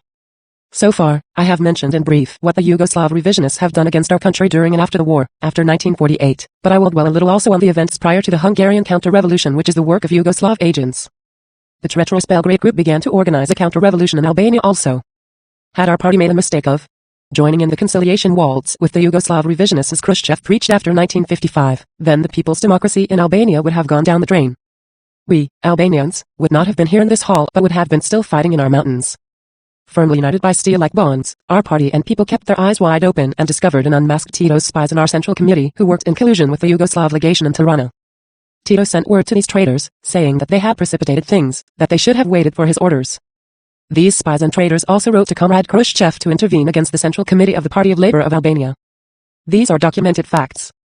Tito's intention was to coordinate the counter-revolution in Albania with that of Hungary. Our third Congress was to be held following the 20th Congress of the Communist Party of the Soviet Union. The Yugoslav agents thought that the time had come to overthrow the obstinate Stalinist Albanian leadership and organized a plot which was discovered and crushed at the party conference of Tirana in April 1956. The plotters received the stern punishment they deserved. Tito's other dangerous agents, Dalindru and Lirigega, received orders from Tito to flee to Yugoslavia for they were in danger and because activities against the party of labor were to be organized from Yugoslav territory. Our party was fully aware of Tito's activity and secret orders. It was wide awake and caught the traitors right on the border when they were trying to flee. The traitors were brought to court and were executed. All the Yugoslav agents who were preparing the counter-revolution in Albania were detected and wiped out. To our amazement, Comrade Khrushchev came out against us in defense of these traitors and Yugoslav agents. He accused us of having shot the Yugoslav agent, the traitress Lirigega, allegedly when she was pregnant, a thing which had not happened even at the time of the Tsar, and this had made a bad impression on world opinion. These were slanders trumped up by the Yugoslavs in whom Comrade Khrushchev had more faith than in us. We of course denied all these insinuations made by Comrade Khrushchev. But Comrade Khrushchev's incorrect, unprincipled and hostile stand towards our party and its leadership did not stop there. The other Yugoslav agent and traitor to the Party of Labour of Albania and to the Albanian people, Panagiotle Plaku, fled to Yugoslavia and placed himself in the service of the Yugoslavs. He organized the hostile broadcasts from the so-called Socialist Albania radio station. This traitor wrote to Bandit Tito and Comrade Khrushchev asking the latter to use his authority to eliminate the leadership of Albania headed by Enver Hoxha under the pretext that we were Marxists and Stalinists. Far from being indignant at the letter of this traitor, Comrade Khrushchev expressed the opinion that Panagiotle Plaku could return to Albania on condition that we do nothing to him, or he could find political asylum in the Soviet Union. We felt as if the walls of the Kremlin had dropped on our heads, for we could never imagine that the first secretary of the Central Committee of the Communist Party of the Soviet Union could go so far as to support Tito's agents and traitors to our party against our party and our people. But the culmination of our principled opposition over the Yugoslav issue with Comrade Khrushchev was reached when, faced with our principled persistence in the exposure of the Belgrade Tetoid agents, he was so enraged that, during the official talks between the two delegations in April 1957, said to us angrily, "We suspend the negotiations. We come to terms with you. You're seeking to lead us to Stalin's ways." We were disgusted at such an unfriendly stand taken by Comrade Khrushchev, who intended to break off the talks, which would mean an aggravation of relations with the Albanian party and state over the question of the traitors to Marxism-Leninism, the Tito group. We could never have agreed on this matter, but we, who had been accused of being hot-blooded, kept calm, for we were convinced that we were in the right. And not Comrade Khrushchev, that the line we were pursuing was the correct one, and not that of Comrade Khrushchev, that our line would be confirmed again by experience, as it has been confirmed many times over. In our opinion, the counter-revolution in Hungary was mainly the work of the Tetoids. In Tito and the Belgrade renegades, the US imperialists had their best weapon to destroy the people's democracy in Hungary. After Comrade Khrushchev's visit to Belgrade in 1955, no more was said about Tito's undermining activity. The counter-revolution in Hungary did not break out unexpectedly. It was prepared for, we might say, quite openly, and it would be futile for anyone to try to convince us that this counter-revolution was prepared in great secrecy. This counter-revolution was prepared by the agents of the Tito gang in collusion with the traitor Enver, in collusion with the Hungarian fascists, and all of them acted openly under the direction of the Americans. The scheme of the Tetoids, who were the leaders, was for Hungary to be detached from our socialist camp, to be turned into a second Yugoslavia, be linked in alliance with NATO through Yugoslavia, Greece and Turkey, to receive aid from the USA and, together with Yugoslavia and under the direction of the imperialists, to continue the struggle against the socialist camp. The counter-revolutionaries worked openly in Hungary. But how is it that their activities attracted no attention? We cannot understand how it is possible for Tito and Hermes bands to work so freely in a fraternal country of people's democracy like Hungary, where the party was in power and the weapons of dictatorship were in its hands, where the Soviet army was present. We think that the stand taken by Comrade Khrushchev and the other Soviet comrades towards Hungary was not clear, because the greatly mistaken views which they held about the Belgrade gang did not allow them to see the situation correctly. The Soviet comrades trusted Enver, Tito's man. We do not say this for nothing or without good grounds. Before the counter-revolution broke out and when things were boiling up at the Petofi Club, happened to pass through Moscow, and in conversation with Comrade Sislov told him what I had seen on my way through Budapest. I told him, too, that Enver was deserting and was organizing a counter-revolution at the Petofi Club. Comrade Sislov categorically opposed my view, and in order to prove to me that Enver was a good man, pulled out of his drawer Enver's fresh self-criticism. Nevertheless, I told Comrade Sislov that Enver was a traitor. We wonder and pose the legitimate question, why do Comrade Khrushchev and Soviet comrades pay frequent visits to Brioni to talk with the renegade Tito about the Hungarian events? If the Soviet comrades were cognizant of the fact that the Tetoids were preparing for a counter-revolution in a country of our camp, is it permissible for the leaders of the Soviet Union to go and talk with an enemy who organizes plots and counter-revolutions in socialist countries? As a communist party, as a state of people's democracy, as a member of the Warsaw Treaty and of the socialist camp, we are justified in asking Comrade Khrushchev and the Soviet comrades why so many meetings with Tito at Brioni in 1956, with this traitor to Marxism-Leninism, and not a single meeting with our countries, not a single meeting of the members of the Warsaw Treaty? When will the members of this Warsaw Treaty meet, if not when one of our countries is in danger? Whether to intervene or not to intervene with arms in Hungary is, we think, not within the competence of one person alone. Seeing that we have set up the Warsaw Treaty, we should decide jointly, because otherwise it is of no use to speak of alliance, of the collective spirit and collaboration among the parties. The Hungarian counter-revolution cost to our camp blood, it cost Hungary and the Soviet Union blood. Why was this bloodshed permitted and no steps taken to prevent it? We are of the opinion that no preliminary steps could be taken so long as Comrade Khrushchev and the Soviet comrades placed their trust in the organizer of the Hungarian counter-revolution, the traitor Tito, so long as they set so little value on the absolutely necessary regular meetings with their friends and allies, so long as they considered their unilateral decisions on matters that concern us all as the only correct ones, and so long as they attached no importance whatsoever to collective work and collective decisions. The Party of Labour of Albania is not at all clear about this matter, how things developed and what decisions were taken. At a time when the Tetoids are conducting talks at Brioni with the Soviet comrades, on the one hand, and feverishly organizing counter-revolutions in Hungary and Albania, on the other, the Soviet comrades make not the slightest effort to inform our leadership, at least as a matter of form since we are allies, on what is happening or on what measures they intend to take. But this is not a case of formality. The Soviet comrades know only too well what the Belgrade gang thought of Albania and what intentions they cherished. In reality, not only is the stand of the Soviet comrades to be condemned, but it is also incomprehensible. Hungary was a great lesson for us, for what was done, and for the drama that was played on the stage and behind the scenes there. We believe that the Hungarian counter-revolution was more than enough to show the betrayal of Tito and his gang. We know that many documents are kept locked away and are not brought to light, documents that expose the barbarous activity of Tito's group in the Hungarian events. Why this should happen we do not understand. What interests are hidden behind these documents which are not brought to light but are kept under lock and key? To condemn Stalin after his death, the most trifling items were searched out, while the documents that expose a vile traitor like Tito are locked away in a drawer. But even after the Hungarian counter-revolution, the political and ideological fight against the Tetoid gang, instead of becoming more intense, as Marxism-Leninism demands, was played down, leading to reconciliation, smiles, contacts, moderation and almost to kisses. In fact, thanks to this opportunist attitude, the Tetoids got out of this predicament. The Party of Labour of Albania was opposed to the line followed by Comrade Khrushchev and the other comrades towards the Yugoslav revisionists. Our party's battle against the revisionists continued with even more fury. Many friends and comrades, particularly the Soviet and Bulgarian comrades, being unable to attack our correct line, ridiculed us, smiled, and with their friendly contacts with the Tetoids, isolated our people everywhere. We had hoped that, after the 7th Tetoid Congress, even the blind, let alone the Marxists, would see with whom they were dealing and what they should do. Unfortunately, things did not turn out that way. Not long after the 7th Tetoid Congress, the exposure of revisionism was toned down. The Soviet theoretical publications spoke of every kind of revisionism, even of revisionism in Honolulu, but had very little to say about Yugoslav revisionism.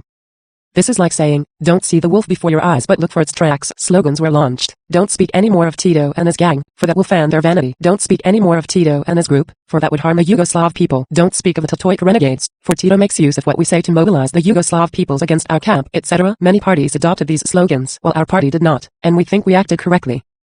Such a situation was created by the press of friendly countries accepted articles from Albanian writers only provided they made no mention of the Yugoslav revisionists. Everywhere in the countries of people's democracy, except in Czechoslovakia where, in general, the Czechoslovak comrades assessed our activities correctly, our ambassadors were isolated in a roundabout way, because the diplomats of friendly countries prefer to converse with the Tetoid diplomats while they hated our diplomats and did not want even to set eyes on them. And things went so far that Comrade Khrushchev made his coming to Albania in May 1959 at the head of the Soviet party and government delegation conditional on the Yugoslav issue. The first thing Comrade Khrushchev said at the beginning of talks in Tirana was to inform everybody at the meeting that he would not talk against the Yugoslav revisionists, a thing which no one could compel him to do, but a statement of this kind was intended to show quite openly that he disagreed with the Party of Labour of Albania on this issue. We respected the wishes of the guest during the whole time he stayed in Albania, regardless of the fact that the Tetoid press was highly elated and did not fail to write that Khrushchev had shut the mouths of the Albanians. This, in fact, responded to reality, but Comrade Khrushchev was very far from persuading us on this matter and the Tetoids learned that quite clearly, because after our guest's departure from our country, the Party of Labour of Albania felt no longer bound by the conditions put upon us by our guest and continued on its own Marxist-Leninist way. In his talks with Vikmanovich Tempo, among others, Comrade Khrushchev has compared our stand, as far as its tone is concerned, with that of the Yugoslavs, and has said that he did not agree with the tone of the Albanians. We consider that Comrade Khrushchev's statement to Vikmanovich Tempo, to this enemy of Marxism-Leninism, of the socialist camp of Albania, is erroneous and should be condemned. We hold that one should get what he deserves, and we, on our part, disagree with Comrade Khrushchev's conciliatory tone towards the revisionists, for our people say one should speak in a harsh tone to the enemy and with honeyed tongue to the beloved. Some comrades hold the erroneous idea that we maintain this attitude towards the Tetoids because, they claim, we are allegedly eager to hold the banner of the fight against revisionism, or because we view this problem from a narrow angle, from a purely national angle. Therefore, they claim, we have embarked, if not altogether on a chauvinist course, at least on that of narrow nationalism. The Party of Labour of Albania has viewed and views the question of Yugoslav revisionism through the prism of Marxism-Leninism. It has viewed, views, and fights it as the main danger to the international communist movement, as a danger to the unity of the socialist camp. But while being internationalists, we are communists of a specific country, of Albania. We, Albanian communists, would not be called communists if we failed to defend consistently and with determination the freedom of our sacred country from the plots and diversionist attacks of Tito's revisionist clique, which are aimed at the invasion of Albania, a fact which is already known to everyone. Can it be permissible for us Albanian communists to let Albania become the prey of Tito, of the Jews imperialists, of the Greeks or of the Italians? No, never. Some others advise us not to speak against the Yugoslavs, saying, why are you afraid? You are defended by the Soviet Union? 11. We have told these comrades and tell them again that we are afraid neither of the Yugoslav Trotskyites nor of anyone else. We have said and say it again that the Soviet Union has defended, defends and will defend us, but we are Marxist-Leninists and not for one moment should we diminish the struggle against the revisionists and imperialists until we wipe them out of existence. Because if the Soviet Union is to defend you, you must first defend yourself. The Yugoslavs accuse us of allegedly being chauvinists, of interfering in their internal affairs, and of demanding a rectification of the Albanian-Yugoslav borders. A number of our friends think and imply that we Albanian communists swim in such waters. We tell our friends who think thus that they are grossly mistaken. We are not chauvinists, we have neither demanded nor demand rectification of boundaries. But what we demand and will continually demand from the Tetoids, and we will expose them to the end for this, is that they give up perpetrating the crime of genocide against the Albanian minority in Kosovo and Metohija, that they give up the white terror against the Albanians of Kosovo, that they give up driving the Albanians from their native soil and deporting them en masse to Turkey. We demand that the rights of the Albanian minority in Yugoslavia should be recognized according to the Constitution of the People's Federal Republic of Yugoslavia. Is this chauvinist or Marxist? This is our attitude on these matters. But if the Tetoids speak of peaceful coexistence, of peace, of good neighborly relations and, on the other hand, organize plots, an army of mercenaries and fascists in Yugoslavia for the purpose of attacking our boundaries and of chopping up socialist Albania, and sharing it with the Greek monarcho-fascists, then, we are convinced that not only the Albanians in New Albania but also the 1 million Albanians living under Tito's bondage will rise arms in hand to stay the hand of the criminal. And this is Marxist and, if anything happens, this is what will be done. The Party of Labour of Albania does not permit anyone to play at politics with the rights of the Albanian people. We do not interfere in the internal affairs of others, but when, as a result of the slackening of the fight against Yugoslav revisionism, things go so far that there is published in a friendly country like Bulgaria a map of the Balkans in which Albania is included within the boundaries of federal Yugoslavia, we cannot keep silent. We are told that this happened due to a technical error of an employee, but why had this not happened before? But this is not an isolated case. At a meeting in Sremska Mitrovica, the bandit Rankovic attacked Albania as usual and called it a hell where barbed wire and the boots of frontier guards reign supreme, claiming that the democracy of the Italian neo-fascists was more advanced than ours. Rankovic's words would be of no significance to us, but these words were listened to with the greatest serenity by the Soviet and Bulgarian ambassadors to Belgrade who attended this meeting, without their making the slightest protest. We protested in a comradely way over this to the central committees of the Communist Party of the Soviet Union and the Bulgarian Communist Party. In his letter of reply to the Central Committee of the Party of Labour of Albania, Comrade Zhivkov dared to reject our protest and call the speech of the bandit Rankovic a positive one. We could never have imagined that the first secretary of the Central Committee of the Bulgarian Communist Party could describe as positive the speech of a bandit like Rankovic, who so grossly insults socialist Albania, likening it to hell. We not only reject with contempt this impermissible insult by the first secretary of the Central Committee of the Bulgarian Communist Party, but we are dead certain that the Bulgarian Communist Party and the heroic Bulgarian people would be utterly revolted if they came to hear of this. Things will not go any too well if we allow such gross mistakes towards one another. We can never agree with Comrade Khrushchev, and we protested to him at the time, over the talks he had with Sophocles Venizelos in connection with the Greek minority in Albania. Comrade Khrushchev is well aware that the borders of Albania are inviolable and sacred and that anyone who touches them is an aggressor. The Albanian people will fight to the last drop of their blood if anyone touches their borders. Comrade Khrushchev was gravely mistaken when he told Venizelos that he had seen Greek and Albanians working together as brothers in Korça. In Korça, there is no Greek minority whatsoever, but there is the age-old covetousness of the Greeks for the Korça districts as for all Albania. There is a very small Greek minority in Castra. Comrade Khrushchev knows that they enjoy all the rights, use their own language, have their own churches and schools in addition to all the rights that the other Albanian citizens enjoy. the ambitions of the Greeks, among them those of Sophocles Venizelos, the son of Eleftherios Venizelos, who murdered Albanians and put whole districts of southern Albania to the torch, the frenzied Greek chauvinist and father of the idea of Great Greece, aimed at cutting up Albania and annexing it under the slogan of autonomy, are very well known. Comrade Khrushchev is well aware of the attitude of the Party of Labour of Albania, of the Albanian government and people on this question. Then, to fail to give Sophocles the answer he deserves, to permit the arousing of hopes and illusions, and to say that he will transmit to the Albanian comrades the desires of a British agent, a chauvinist, this is unacceptable to us and deserves condemnation. Comrade Khrushchev, we have given our reply to Sophocles Venizelos, and we believe you have learned this through the press. We are not opposed to your politicizing with Sophocles Venizelos, but refrain from politicizing with our boundaries and our rights, for we have not allowed nor will we allow such a thing. And it is not as nationalists, but as internationalists that we do this. Some may consider these things I'm telling you as out of place, as statements inappropriate to the level of this meeting. It would not have been hard for me to have put together a speech in an allegedly theoretical tone, to have spoken in generalizations and quotations, to have submitted a report in general terms in order to please you and pass my turn. But to the Party of Labour of Albania it seems that this is not the occasion. What I have said may appear to some as attacks, but these are criticisms which have pursued their proper course, which have been made before, when and where necessary within Leninist norms. But seeing that one error follows another, it would be a mistake to keep silent because attitudes, deeds and practice confirm, enrich and create theory. How quickly the Bucharest Conference was organized and how quickly the Chinese Communist Party was condemned for dogmatism. But why has a conference to condemn revisionism not been organized at the same speed? Has revisionism been totally exposed as the Soviet comrades claim? No, in no way whatsoever. Revisionism has been and continues to be the principal danger. Yugoslav revisionism has not been liquidated, and the way we are dealing with it is leaving it a clear field for all forms of action. And can it be said that there are no disturbing manifestations of modern revisionism in other parties? Anyone who says no is closing his eyes to this danger, and one fine day we will wake to see that unexpected things have happened to us. We are Marxists and should analyze our work just as Lenin did and taught us to do. He was not afraid of mistakes, he looked them in the eye and corrected them. This is the way the Bolshevik Party was tempered, and this is the way our parties have been tempered. But what is happening in the ranks of our parties? What is happening in our camp since the 20th Congress? Comrade Sislov may feel optimistic, and he expressed this feeling at the October committee meeting when he reproached the delegate of the Party of Labour of Albania, Hani Kapo, with pessimism in observing events. We, Albanian communists, have not been pessimistic even at the blackest moments of the history of our party and people, and never will be, but we will always be realists. Much has been said about our unity. This is essential, and we should fight to strengthen and temper it. But the fact is that on many important issues of principle we have no unity. The Party of Labour of Albania is of the opinion that things should be re-examined in the light of a Marxist-Leninist analysis and errors should be corrected. Let us take the question of the criticism of Stalin and his work. Our party, as a Marxist-Leninist one, is fully aware that the cult of the individual is an alien and dangerous manifestation for the parties and for the communist movement itself.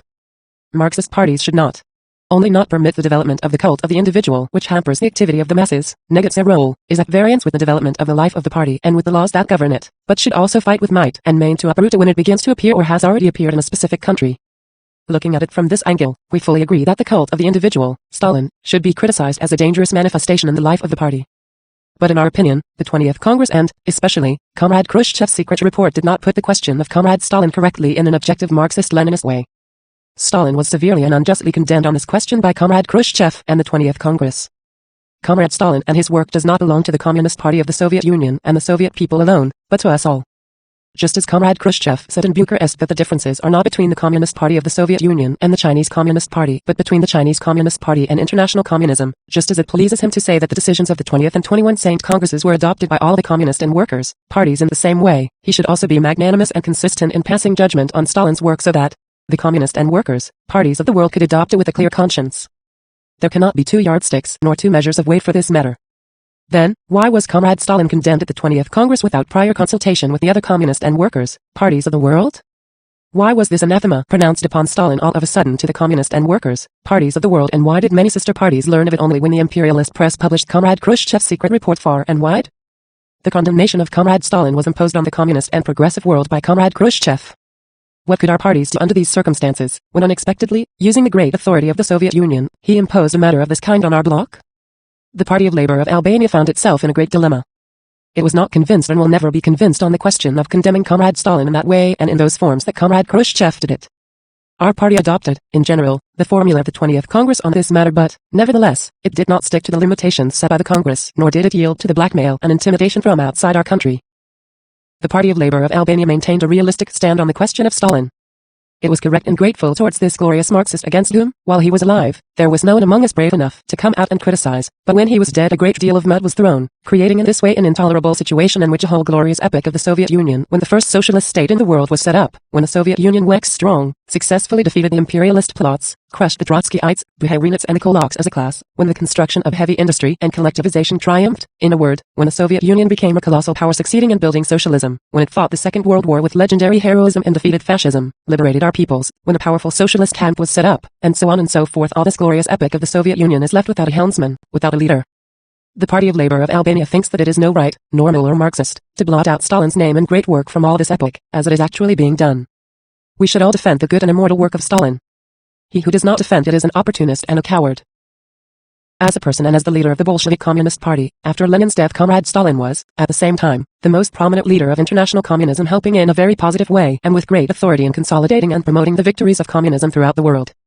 All of Comrade Stalin's theoretical works are a fiery testimony of his loyalty to his teacher of genius, to great Lenin and Leninism. Stalin fought for the rights of the working class and the working people in the whole world. He fought to the end with great consistency for the freedom of the peoples of our countries, of people's democracy. Viewing things from this angle alone, Stalin belongs to the entire communist world and not to the Soviet communists alone. He belongs to all the workers of the world and not to the Soviet workers alone. Had Comrade Khrushchev and the Soviet comrades viewed this matter in this spirit, the gross mistakes that were made would have been avoided. But they view the question of Stalin very simply and only from the internal aspect of the Soviet Union.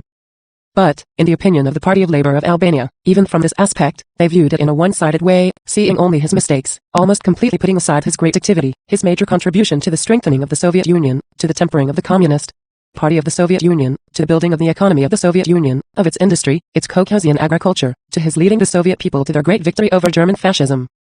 Did Stalin make mistakes? Of course he did. In so long a period filled with heroism, trials, struggle, triumphs, it is inevitable not only for Joseph Stalin personally but also for the leadership as a collective body to make mistakes.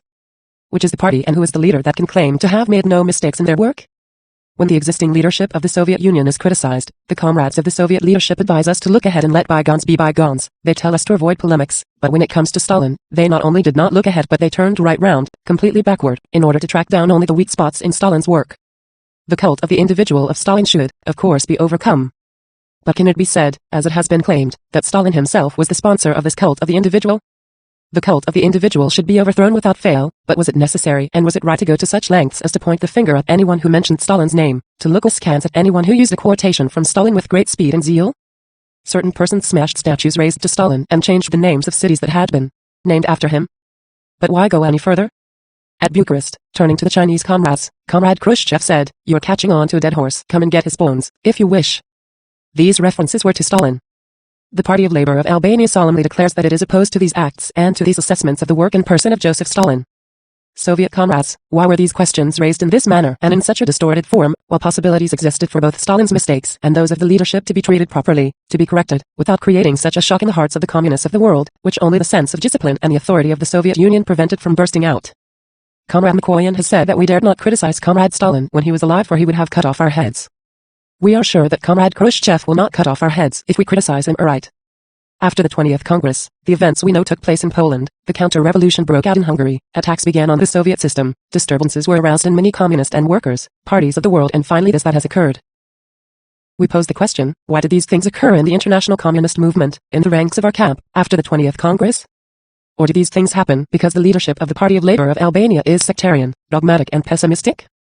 A thing of this kind should be of extraordinary concern for us, and we should look for the source of and cure this malady. But, certainly, this sickness cannot be cured by patting the renegade Tito on the back, nor by putting in the statement that modern revisionism has been completely done away with, as the Soviet comrades claim. The authority of Leninism has been and is decisive. It should be established in such a way as to purge erroneous views everywhere in radical way. There is no other way out for us communists. If there are things that must and should be said outright, just as they are, this should be done now, at this conference, before it is too late. Communists, we think, should go to bed with a clear conscience. They should strive to consolidate their unity, but without keeping back their reservations, without nurturing feelings of favoritism and hatred. A communist says openly what he feels in his heart, and matters will be judged correctly. There may be people who will not be pleased with what our small party is saying. Our small party may be isolated, our country may be subjected to economic pressure in order to prove, allegedly, to our people that their leadership is no good. Our party may be and is being attacked. Michael Sislov equates the Party of Labor of Albania with the bourgeois parties and likens its leaders to Kerensky. But this does not intimidate us. We have learned some lessons. Rankovic has not said worse things about the Party of Labor of Albania. Tito has called us Goebbels, But again, we are Leninists and they are Trotskyites, traitors, lackeys and agents of imperialism. I wish to emphasize that the Party of Labor of Albania and the Albanian people have shown in practice how much they love, how much they respect and how loyal they stand to the Soviet Union and the Communist Party of the Soviet Union, and that when the Party of Labor of Albania criticizes the wrongdoings of certain Soviet leaders, that does not mean that our views and our attitude have changed. We, Albanians, take the courage as Marxists to criticize these comrades not because we hate them but because we think highly of them and because we love above everything else the Communist Party of the Soviet Union and the Soviet people. This is how we love the Soviet Union, the Communist Party of the Soviet Union and the Soviet leadership. With our Marxist severity we tell them in a comradely way, we open our hearts, we tell them frankly what we think. Hypocrites we have never been nor will ever be. In spite of the severity we show, the Communist Party of the Soviet Union will hold us dear, regardless of errors we may make, but the Communist Party of the Soviet Union and the other communist and workers' parties of the world will not accuse us of lacking sincerity, of talking behind their backs, or of swearing allegiance to 100 banners. In conclusion, I wish to say a few words about the draft statement submitted to us by the Editorial Commission. Our delegation took cognizance of this draft and scrutinized it carefully. In the new draft statement many amendments have been made to the first variant submitted by the Soviet delegation which was taken as a basis of the work of the said commission. With the amendments made to it, the new draft statement has been considerably improved, many important ideas have been stressed, a number of theses have been formulated more correctly and the overwhelming majority of the illusions against the Chinese Communist Party have been rejected. At the meeting of this commission, the delegation of our party offered many suggestions which were partially adopted. Although our delegation was not in agreement that certain important matters of principle should remain in the drafted document, it gave its consent that this document should be submitted to this meeting, reserving its right to express once again its views on all the issues on which it disagreed. Above all, we think that those 5 issues which remain uncoordinated should be settled so that we may draw up a document which is the unanimous approval of all. We think that it is essential to make clear in the statement the idea of Lenin expressed recently by Comrade Maurice Thoraz as well as by Comrade Sislov in his speech at the meeting of the Editorial Commission, that there can be an absolute guarantee of the prohibition of war only when socialism has triumphed throughout the world or, at least, in a number of other great imperialist countries. At the same time, that paragraph which refers to factionist or group activity in the international communist movement should be deleted since this, as we have pointed out also at the meeting of the Commission, does not help consolidate unity, on the contrary, it undermines it.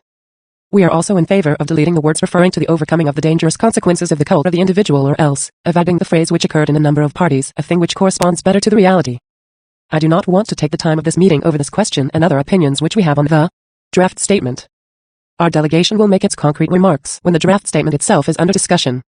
We will do well and it will be salutary if we take the courage at this conference to look our mistakes in the face and treat the wounds, wherever they may be, but which are threatening to become aggravated and dangerous. We do not consider it an offense when comrades criticize us justly and on facts, but we will never, never, accept that without any facts, they may call us dogmatic, sectarian, narrow nationalists simply because we fight with persistence against modern revisionism and, especially, against Yugoslav revisionism. If anyone considers our struggle against revisionism as dogmatic or sectarian, we say to him, take off your revisionist spectacles and you will see more clearly. The Party of Labor of Albania thinks that this conference will remain an historic one, for it will be a conference in the tradition of the Leninist conferences which the Bolshevik Party had organized in order to expose and root right out distorted views, in order to strengthen and steel the unity of our international communist and workers' movement on the basis of Marxism-Leninism. Our Party of Labor will continue to strive with determination to strengthen our unity, our fraternal bonds, the joint activity of our communist and workers' parties, for this is the guarantee of the triumph of the cause of peace and socialism. The unity of the socialist camp headed by the Soviet Union, the unity of the international communist and workers' movement with the glorious Communist Party of the Soviet Union at the center, is the most sacred thing which our party will guard as the apple of its eye and will strengthen more and more with each passing day. We shall go to Moscow not with 10 banners, but with only one, with a banner of Marxism-Leninism. Speech at the 18th plenum of the CC of the PLA concerning Lyry Belishova's grave mistakes in line. Date, September 6, 1960. Source, Albania challenges Khrushchev revisionism, 1976, pages 88-101. Before we speak of Lyry Belishova, I shall inform the plenum of some decisions taken by the Political Bureau. In recent weeks we have had correspondence with the Central Committee of the Communist Party of the Soviet Union. We have been informed by the Central Committees of the Communist Parties of the Soviet Union, Bulgaria, Romania and Czechoslovakia about a letter which each of them has addressed to the Communist Party of China. In essence these letters make serious accusations against the Communist Party of China regarding deviation from Marxism-Leninism, dogmatism, sectarianism, and great state chauvinism, and other charges like these. At the same time, these letters defend N.S. Khrushchev against what is said in a document which was distributed to the representatives of the Communist and Workers' parties of the Socialist camp by the delegation of the Communist Party of China at the end of the Bucharest meeting. The material of the Chinese comrades said, among other things, that the Bucharest meeting was not held in accordance with the proper forms, that N.S. Khrushchev's interjections and actions during the meeting were not Marxist-Leninist, and that these questions which were raised are of great importance to the further development of the international communist movement. Later we received a letter from the Central Committee of the Communist Party of the Soviet Union in which, after stating that the ties between our two parties have been exceptionally close, they say that at the Bucharest meeting a spark of misunderstanding arose between our parties, which must not be allowed to catch fire. Therefore, they proposed to us the holding of a meeting, of whatever level we would like and when we would like, to discuss these misunderstandings together, so that the Party of Labour of Albania and the Communist Party of the Soviet Union will go with complete unity of views to the coming November meeting in Moscow. We have sent 3 letters to the Central Committee of the Communist Party of the Soviet Union. For the best preparation of the plenum in regards with questions we shall discuss, I recommend that the Chinese articles Long Live Leninism. The material distributed by the Soviet representatives at the Bucharest meeting, the 1957 Moscow Declaration, the copies of the letters we have recently addressed to the CC of the CPSU, of which I spoke above, as well as the materials that have been recommended and not read as yet, should be put at the disposal of the members and candidate members of the Central Committee. All these should be studied carefully so that when we discuss them at the plenum, the comrades will be prepared. If we receive other materials from the Communist Party of China about its views, these, too, will be made available for study. Let us now get down concretely to the question of Lyra Belousova. You know that at the July plenum, apart from other things, Lyra Belousova was criticized for the major serious mistakes she made during her stay in China and the Soviet Union. But at that meeting of the plenum these mistakes were only touched upon in passing, in the course of the discussion. However, after these questions, which several comrades mentioned, were raised, Lyra Belousova did not appear before the plenum with a self-criticism, although she knew that the political bureau had arrived at the conclusion that her self-criticism before the bureau was incomplete, that there were many gaps in it. Precisely for these reasons I said at the plenum that, after being re-examined once more in the political bureau, her case should be presented to the plenum. In fact, we did examine the question of Lyra Belousova. On September 3rd the political bureau distributed a document to all members of the plenum dealing with Lyra Belousova's mistakes and with the stand she had adopted in the political bureau. We gave her the possibility to reflect deeply, to ponder over the grave mistakes she has made in such complicated and difficult situations, to come out with correct conclusions and reveal the causes which impelled her to make these mistakes. At the meeting of the political bureau she showed some signs of irritation in connection with the comrades' questions, which served to uncover and make clearer Lyra Belousova's wavering on the political and ideological line of our party. Later, I too summoned her separately, to help her reflect on these questions. Indeed, I reminded her of the non-Marxist methods the Soviet leaders had used to disrupt the leaderships of a number of communist and workers' parties. Therefore I advised her to think over these questions. I want to say that the political bureau of the Central Committee, which is always guided by the principle that things must be explained to comrades to save them from the wrong road and mistakes, had tried to help Lyra Belousova patiently and calmly. Her mistakes are not small and trivial, but are profound mistakes, in which, if she does not understand them, there is the danger that they will become even more grave and harmful, both to the party and to her position in the party. On the other hand, by criticizing a person who makes mistakes, the party helps him to arm himself, to make efforts to understand the reasons for his mistakes, so that he no longer falls into such mistakes. This has been the road of the Central Committee, the Political Bureau, and myself, in order to correct those who make mistakes. The Political Bureau thinks that Lyra Belousova's mistakes are very great and serious. They show that in fact she is in opposition to the line of our party, she is not in agreement, not in unity of thought and action on a number of ideological and political questions with the Central Committee of the party, with our entire party. She does not understand the vital importance to our party, as to any Marxist party, of the question of the ideological and political unity in the party and, all the more so, the question of the unity of the Central Committee and the Political Bureau itself. This question is of vital importance particularly in the existing situation, when the imperialist enemies and the modern revisionists are striving to split the leadership of our party at all costs, even if they can cause some small cracks, to weaken it and then attack the party. Therefore, those who damage the steel-like unity, which the party has forged with struggle and bloodshed through all sorts of storms, must be severely punished, as they deserve, as the great interests of the party and the people require. What are the mistakes of Lyra Belousova? As you know, Lyra went to China. This trip had an official character, and the delegation of which she was a member did not include all sorts of people, but party people. Thus, the delegation did not comprise apolitical people, but known personalities of our party and state. Before leaving for China, she knew the disagreements that existed between the Communist Party of the Soviet Union and the Communist Party of China, not to the full extent to which they developed later, but she knew many things. When it was recommended to her, as far as possible, to avoid expressing opinions on these still unresolved problems, this means that she had knowledge of the nature of the disagreements between the Communist Party of the Soviet Union and the Communist Party of China. However, Lyra Belousova went to China and did not act as recommended. During her stay in China, Lyra Belousova showed a surprising fear and avoided any discussion with the Chinese comrades, when it was a question of expressing the opinion of our party about modern revisionism, about our friendship with the CP and the government of China, and about the correct meaning of the ties with the Soviet Union. Indeed, in various ways she asked them, as far as possible, to refrain from discussing party questions because, allegedly, she was not authorized, etc. Note: this was a false justification of Lyra Belousova's. Not only did she have the necessary instructions from the Political Bureau of the CC of the Blau concerning the stand she should adopt in the PRC, but also through a special radiogram of June 4, 7960, Comrade Enver Hoxha drew her attention and instructed her. "We are reading your greetings in newspapers, and they astonish us. They are extremely dry and contain mistakes. First all, you must speak longer and exceptionally warmly of China. Sternly expose the imperialists and the Yugoslav revisionists. It is entirely impermissible to speak of a certain modern revisionism. The successes of our country and the correct policy of the party in every field must be pointed out well and at length everywhere. The speeches must be politically and ideologically elevated and not with banal phrases. Tear up the hackneyed greetings and speeches you have prepared and formulate entirely new ones. While the other radiogram of June 6th said, talks with the Chinese comrades on the ideological questions under discussion may be held only by you. Taken from the copies of the originals of the radiograms which are in the central archives of the party. Why she did this, we shall see later, but the fact is that the Chinese comrades wanted to discuss party questions with us. We cannot prevent them from talking, but we have our own stand, and this stand must be expressed on every occasion. It is not so simple to seek to avoid talking about party questions. Although Lyra Belashova strove at all costs to avoid dealing with party problems in the talks with the Chinese comrades, they considered it reasonable to talk to us about so great and delicate a question.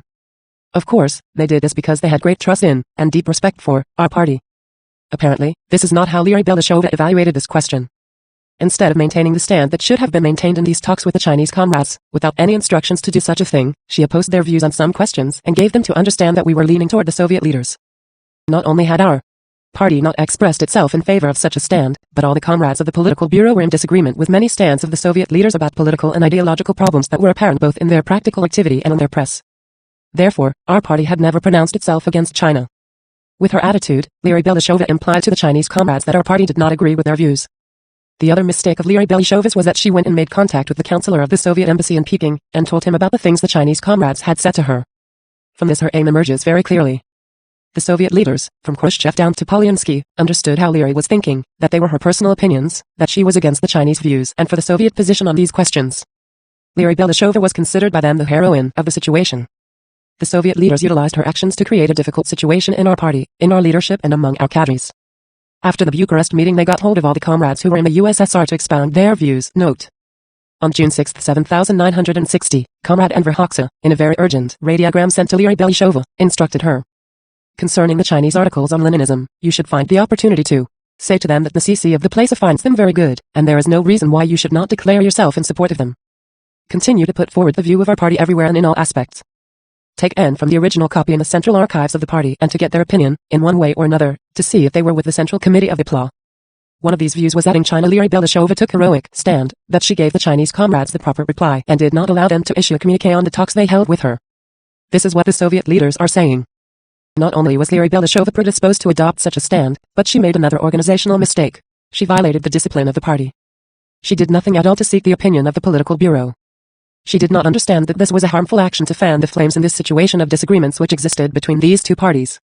She knew that disagreements existed between the Communist Party of the Soviet Union and the Communist Party of China, and not between the Communist Party of China and the whole of international communism, as this matter was put forward at the Bucharest meeting.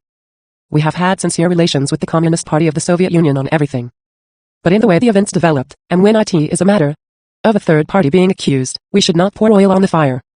Before she left for China, I talked with Lyra Belashova about what Mikoyan had told us concerning the Communist Party of China. Elle also instructed her not to talk about this question with anyone, as long as we had still not informed even the CC of the party of these disagreements. Lyra Belashova should have understood that since we had not informed our party, it was not up to us to inform the Communist Party of China of what Mikoyan had said about them.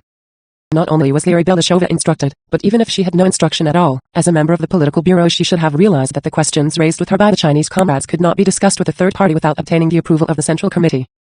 Why did Lyra Belashova not seek the opinion of the leadership of the party? Because she did not have a correct concept of the leadership of the political bureau. She has been conceited and has overrated her own abilities and intelligence. Otherwise, like any other member of the Central Committee, when difficulties are encountered about an important problem, she should consult the leadership of the party and not act without receiving its advice. Lyra Belashova did not do this because she liked the position she held. At the political bureau she tried hard to justify her mistakes in Peking. She clung to such arguments as that she was alone and had nobody to consult. But the fact is that she continued to make mistakes in Moscow, too, indeed up to the meeting of the political bureau after she returned. She does not want to understand her grave mistakes, and she does not admit them. When Lyra Belashova was in Peking I sent her a radiogram. What was its content? When the holding of the Bucharest meeting in June was proposed to us, we had received a radiogram from our embassy in Peking, by which we were briefly informed of what had happened at the meeting of the Council of the World Federation of Trade Unions, about the major differences of principle between the delegations of the Soviet Union and China.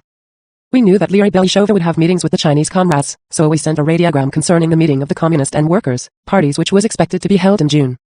We told her that Chinese comrades had proposed a postponement of the June meeting, and if the Communist Party of the Soviet Union and the other parties agreed with their proposal, we had no objection.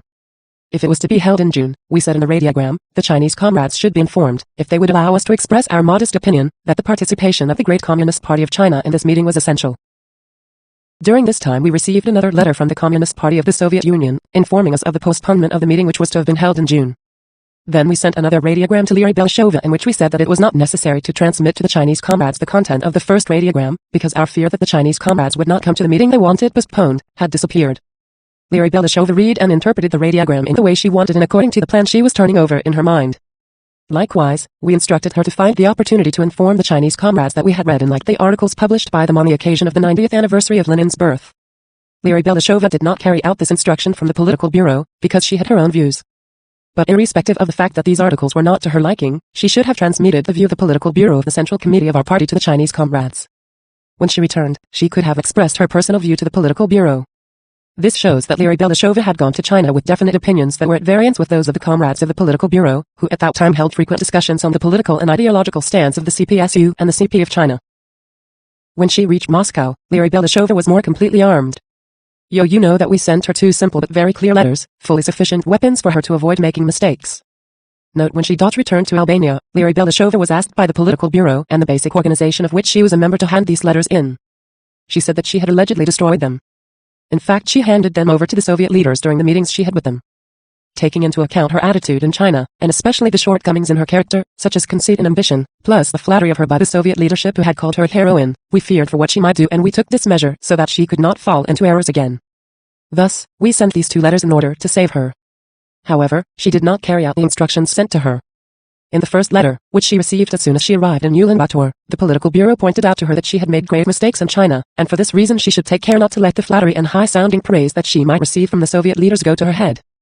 In the second letter, which she received as soon as she landed in Moscow, she was informed of the holding of the Bucharest meeting, the stand adopted there by our party, and it was stressed to her that this stand did not please the Soviet leaders, therefore she should be careful to defend the line of the party, to stress that she fully agreed with the stand of the Central Committee of the party, as expressed in Bucharest by Comrade Hini. This stand would have been correct and would have barred the way to all efforts by anyone who might try to split our leadership. Thus, Lyra Belshova had been forewarned so as to avoid any mistakes, had she agreed with the line of the Central Committee. But the fact is that this is not what happened. We know the tactics pursued by the Soviet leaders. They invited Lyra Belshova to lunch, but there she did not maintain the stand on which she had been instructed by the political bureau. She used there the tactics of jokes. We must make jokes, she thought, to get out of this situation, but in fact jokes did not help her, and a situation was created that was favorable to the Soviet leaders, unfavorable and in opposition to the stand of the Central Committee of our party, and compatible, in the final analysis, with the views of Lyra Belshova. During the lunch the Soviet leaders began with praises and toasts to Lyra Belshova, and with attacks on our party, but Lyra Belshova dodged the touchy issues, the blows and venom against our party. Directed particularly by Kozlov. Kozlov expressed his dissatisfaction over the stand of Comrade Hini in Bucharest, and she did not knock him back immediately. She pretends not to be clear about this question, but she allegedly told Kozlov that Enver Hoxha has no skeleton in the closet like Gomulka, who they said had adopted a Pravilno, Yasno, correct, clear, Russian, stand. She should have intervened immediately to say that at Bucharest our party adopted a correct and clear stand, and that she agreed with that stand. Then Kozlov said, we want friendship, but without zigzags. But who is developing friendship with zigzags? Lyra Belshova did not give the proper reply to this, either. In the letter we said to her that Khrushchev did not like the stand of our party at the Bucharest meeting. Therefore she should have understood that when there was talk of zigzags it was our party that was being attacked, and she should have replied that our party does not make zigzags. Thus, such a stand of Lyra Belshova's is deliberate. During the lunch other insinuations were made, such as, whom are you Albanians with the 200 or the 600 million? 11 But this, too, went without a proper reply from Lyra Belshova. At the meeting I had with Ivanov, I told him that what Kozlov said was anti-Marxist. And what did he mean by with the 200 or the 600 million? Our party was on a Marxist road, therefore it was with all the countries of our socialist camp. However, at the plenum Lyra Belshova told us that she did not hear this question properly, or did not understand it. But it is impossible that this escaped her ears, for he said it at lunch, sitting near her, and we do not agree with such a justification.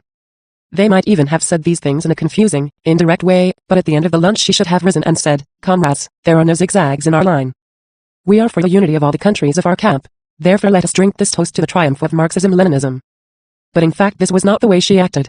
The lunch and these venom-filled remarks of the Soviet leaders were passed off with a laugh. But why with a laugh? Because Lyra Belousova did not agree with the line of our party on these questions, she had a different view and she thought that her view was correct and, in the final account, in her opinion, the views of the leadership of our party were not correct, and that in this situation we were making mistakes. Thus, even when she came back, Lyra Belousova showed some signs and took some actions which confirmed this. She began especially to say to the comrades, Comrade Enver should be sidetracked, we should not draw him into this situation so that he will not compromise himself over these questions. In plain language, according to her view, this means, nobody knows how the conflict between the Communist Party of China and the Communist Party of the Soviet Union will end. Therefore, we should leave Comrade Enver out of it, not let him meddle in it, and when this problem is over, then we shall see who is right, you or L. That's the time for Comrade Enver to come out and give the stick to the others who were wrong, and in this way we are in order. That is, even after her return to Tirana, in spite of the advice given her at the meeting of the political bureau, Lyra Belousova continued to maintain the same stand and to concoct intrigues to disrupt the leadership of the party. Linked with this is also Lyra Belousova's other thesis. We must prepare several variants for the Moscow meeting and, after we see which way the wind is blowing, make use of the one that seems to us the most advantageous. This is a very wrong, opportunist view, entirely unacceptable to our party of labor. We must go to the Moscow meeting, not with several variants, but with a clear-cut stand, not with 10 banners but with one, the banner of Marxism-Leninism. Another view Lyra Belousova's was that the comrades of the plenum or the alternate members of the political bureau should not be given the documents exchanged between the political bureau and Comrade Henny Karpo in Bucharest, who was instructed through them about the stand he should adopt there. What does this mean? This is connected with the fact that these documents bear Enver's signature, therefore we should not expose him. Why should we not inform the Central Committee about the practice followed by the political bureau, and let the plenum judge its work? What is wrong with this? But in reality there are, and there should have been, second thoughts in Lyra Belousova's head. The explanations she has given have not convinced the political bureau that she has thoroughly and profoundly understood her mistakes. She should bring out the reasons why she acted as she did and who impelled her, from what basis these thoughts arose in her, that is, she should make a profound analysis of her mistakes. That is why we analyzed this question again in the political bureau. The aim of this discussion in the political bureau was to help Lyra Belousova. The contributions to the discussion were heated, severe, for they concerned the defense of the interests of the party, its line, its life. We must stand firm in behalf of the interests of the party. To tell the truth, Lyra Belousova was given plenty of help by the comrades, and she should have made a frank self-criticism, with the gloves off. But her self-criticism in the political bureau was not satisfactory. She said nothing. Indeed, through her contributions she indirectly expressed dissatisfaction and doubts about the stand adopted in her regard. Lyra Belousova presented her mistakes in a very simple way. She did not make a Marxist-Leninist analysis of these mistakes, of their sources, something which was expected from her. She did not proceed from the principle of telling the party the real causes that impelled her to make mistakes, but she clung to such arguments as she was alone and had nobody to consult. This tactic of Lyra Belousova's is not healthy. She should have told the political bureau frankly why these mistakes were made and where they had their source. The comrades of the political bureau analyzed Lyra Belousova's mistakes and arrived at the conclusion that such mistakes would not have been made so easily, had she not had some distorted views about the others and an overestimation of herself.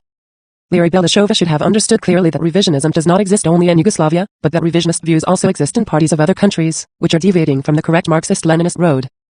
Many times we have discussed with Lyra Belousova that many actions of the Soviet leaders are not on the right road, but are on an opportunist road, which is to the advantage of the revisionists, particularly of the Yugoslav revisionists. And this has not been a matter only of tactical stance on their part. We observe that the Soviet leaders have allowed the struggle against the Yugoslav revisionists to die down.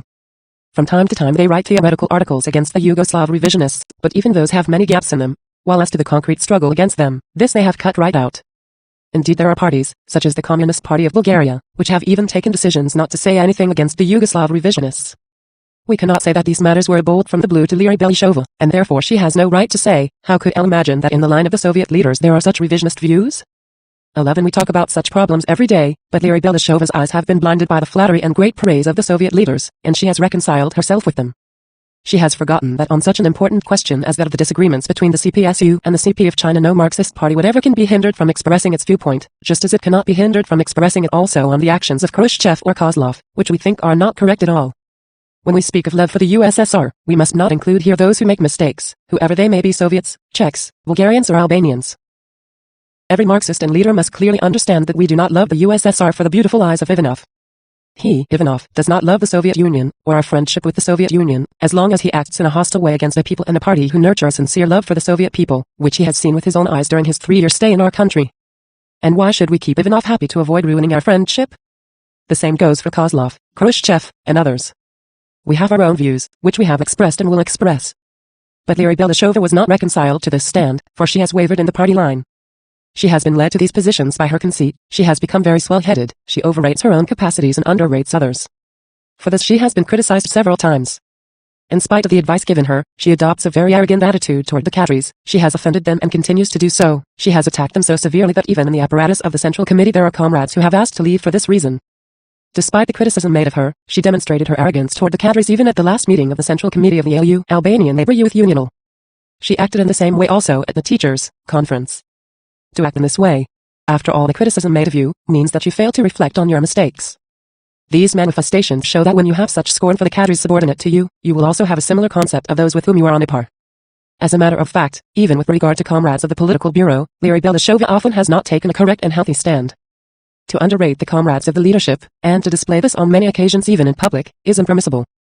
The criticism made of the cadres before the masses is one thing. We have done this and shall continue to do it. But despising and discrediting the cadres is another thing.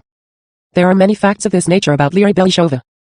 Therefore, when you have such a concept of the cadres, in complicated situations you make mistakes, as she did, even making mistakes in regard to the line. When you have such views about the cadres up to the leadership, of course you will not have sound views about the decisions this leadership adopts either, decisions that are many-sided concretization of the political line of the party. Therefore, if you go on with such rubbish in your head, if you live with this overestimation of yourself, you are sure to make mistakes in the political line, too. Thus, Lyra Belousova has been wrong on these questions, and still has not understood her grave mistakes. The political bureau came to the conclusion that Lyra Belousova should reflect further on her mistakes. We remained dissatisfied with her self-criticism. She promised us that she would think it over, and she must have done so. Now it depends on the self-criticism she will make before the plenum, and on how much she has benefited from the help of the political bureau.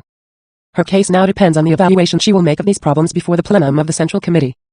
We advise her to look straight and deeply into her mistakes from a sound Marxist-Leninist basis, for there is no comrade who holds any ill will, not only toward Lyra Belousova, but toward anyone at all who has made mistakes. We only wish her well, that is why we are trying to correct her. But with these views she cannot be in the political bureau, for it is a very serious thing to be in disagreement with the line of the Central Committee. The political bureau has decided to propose to the plenum that Lyra Belousova be discharged from her function as a member of the political bureau and secretary of the Central Committee for Propaganda, because these high bodies of the party must not include comrades who run counter to the views and ideological and political line of the Central Committee. Note: despite the great efforts of the political bureau and the plenum of the CC to put Lyra Belousova back on the correct Marxist-Leninist line, because she was completely compromised by the Khrushchevite revisionists, she lacked the courage to tell the party everything, and sticking to the instructions of her bosses in Moscow, she continued stubbornly to maintain an anti-Marxist, anti-party, hostile stand. Therefore the plenum unanimously expelled her from its ranks. Later, seeing that she was continuing to maintain an anti-Marxist, hostile stand toward the general views of the place on Marxism-Leninism, the party branch in which she took part expelled her from the party, too. In the political bureau and Central Committee there must be complete unity of thought and action, and in the first place on the main questions, such as the current question, which is of exceptional importance to the building of socialism in our country and to international communism. The end. More titles from us on Amazon Kindle, http://www.amazon.com.ref=nbs-nos. Idle-text and filled-URL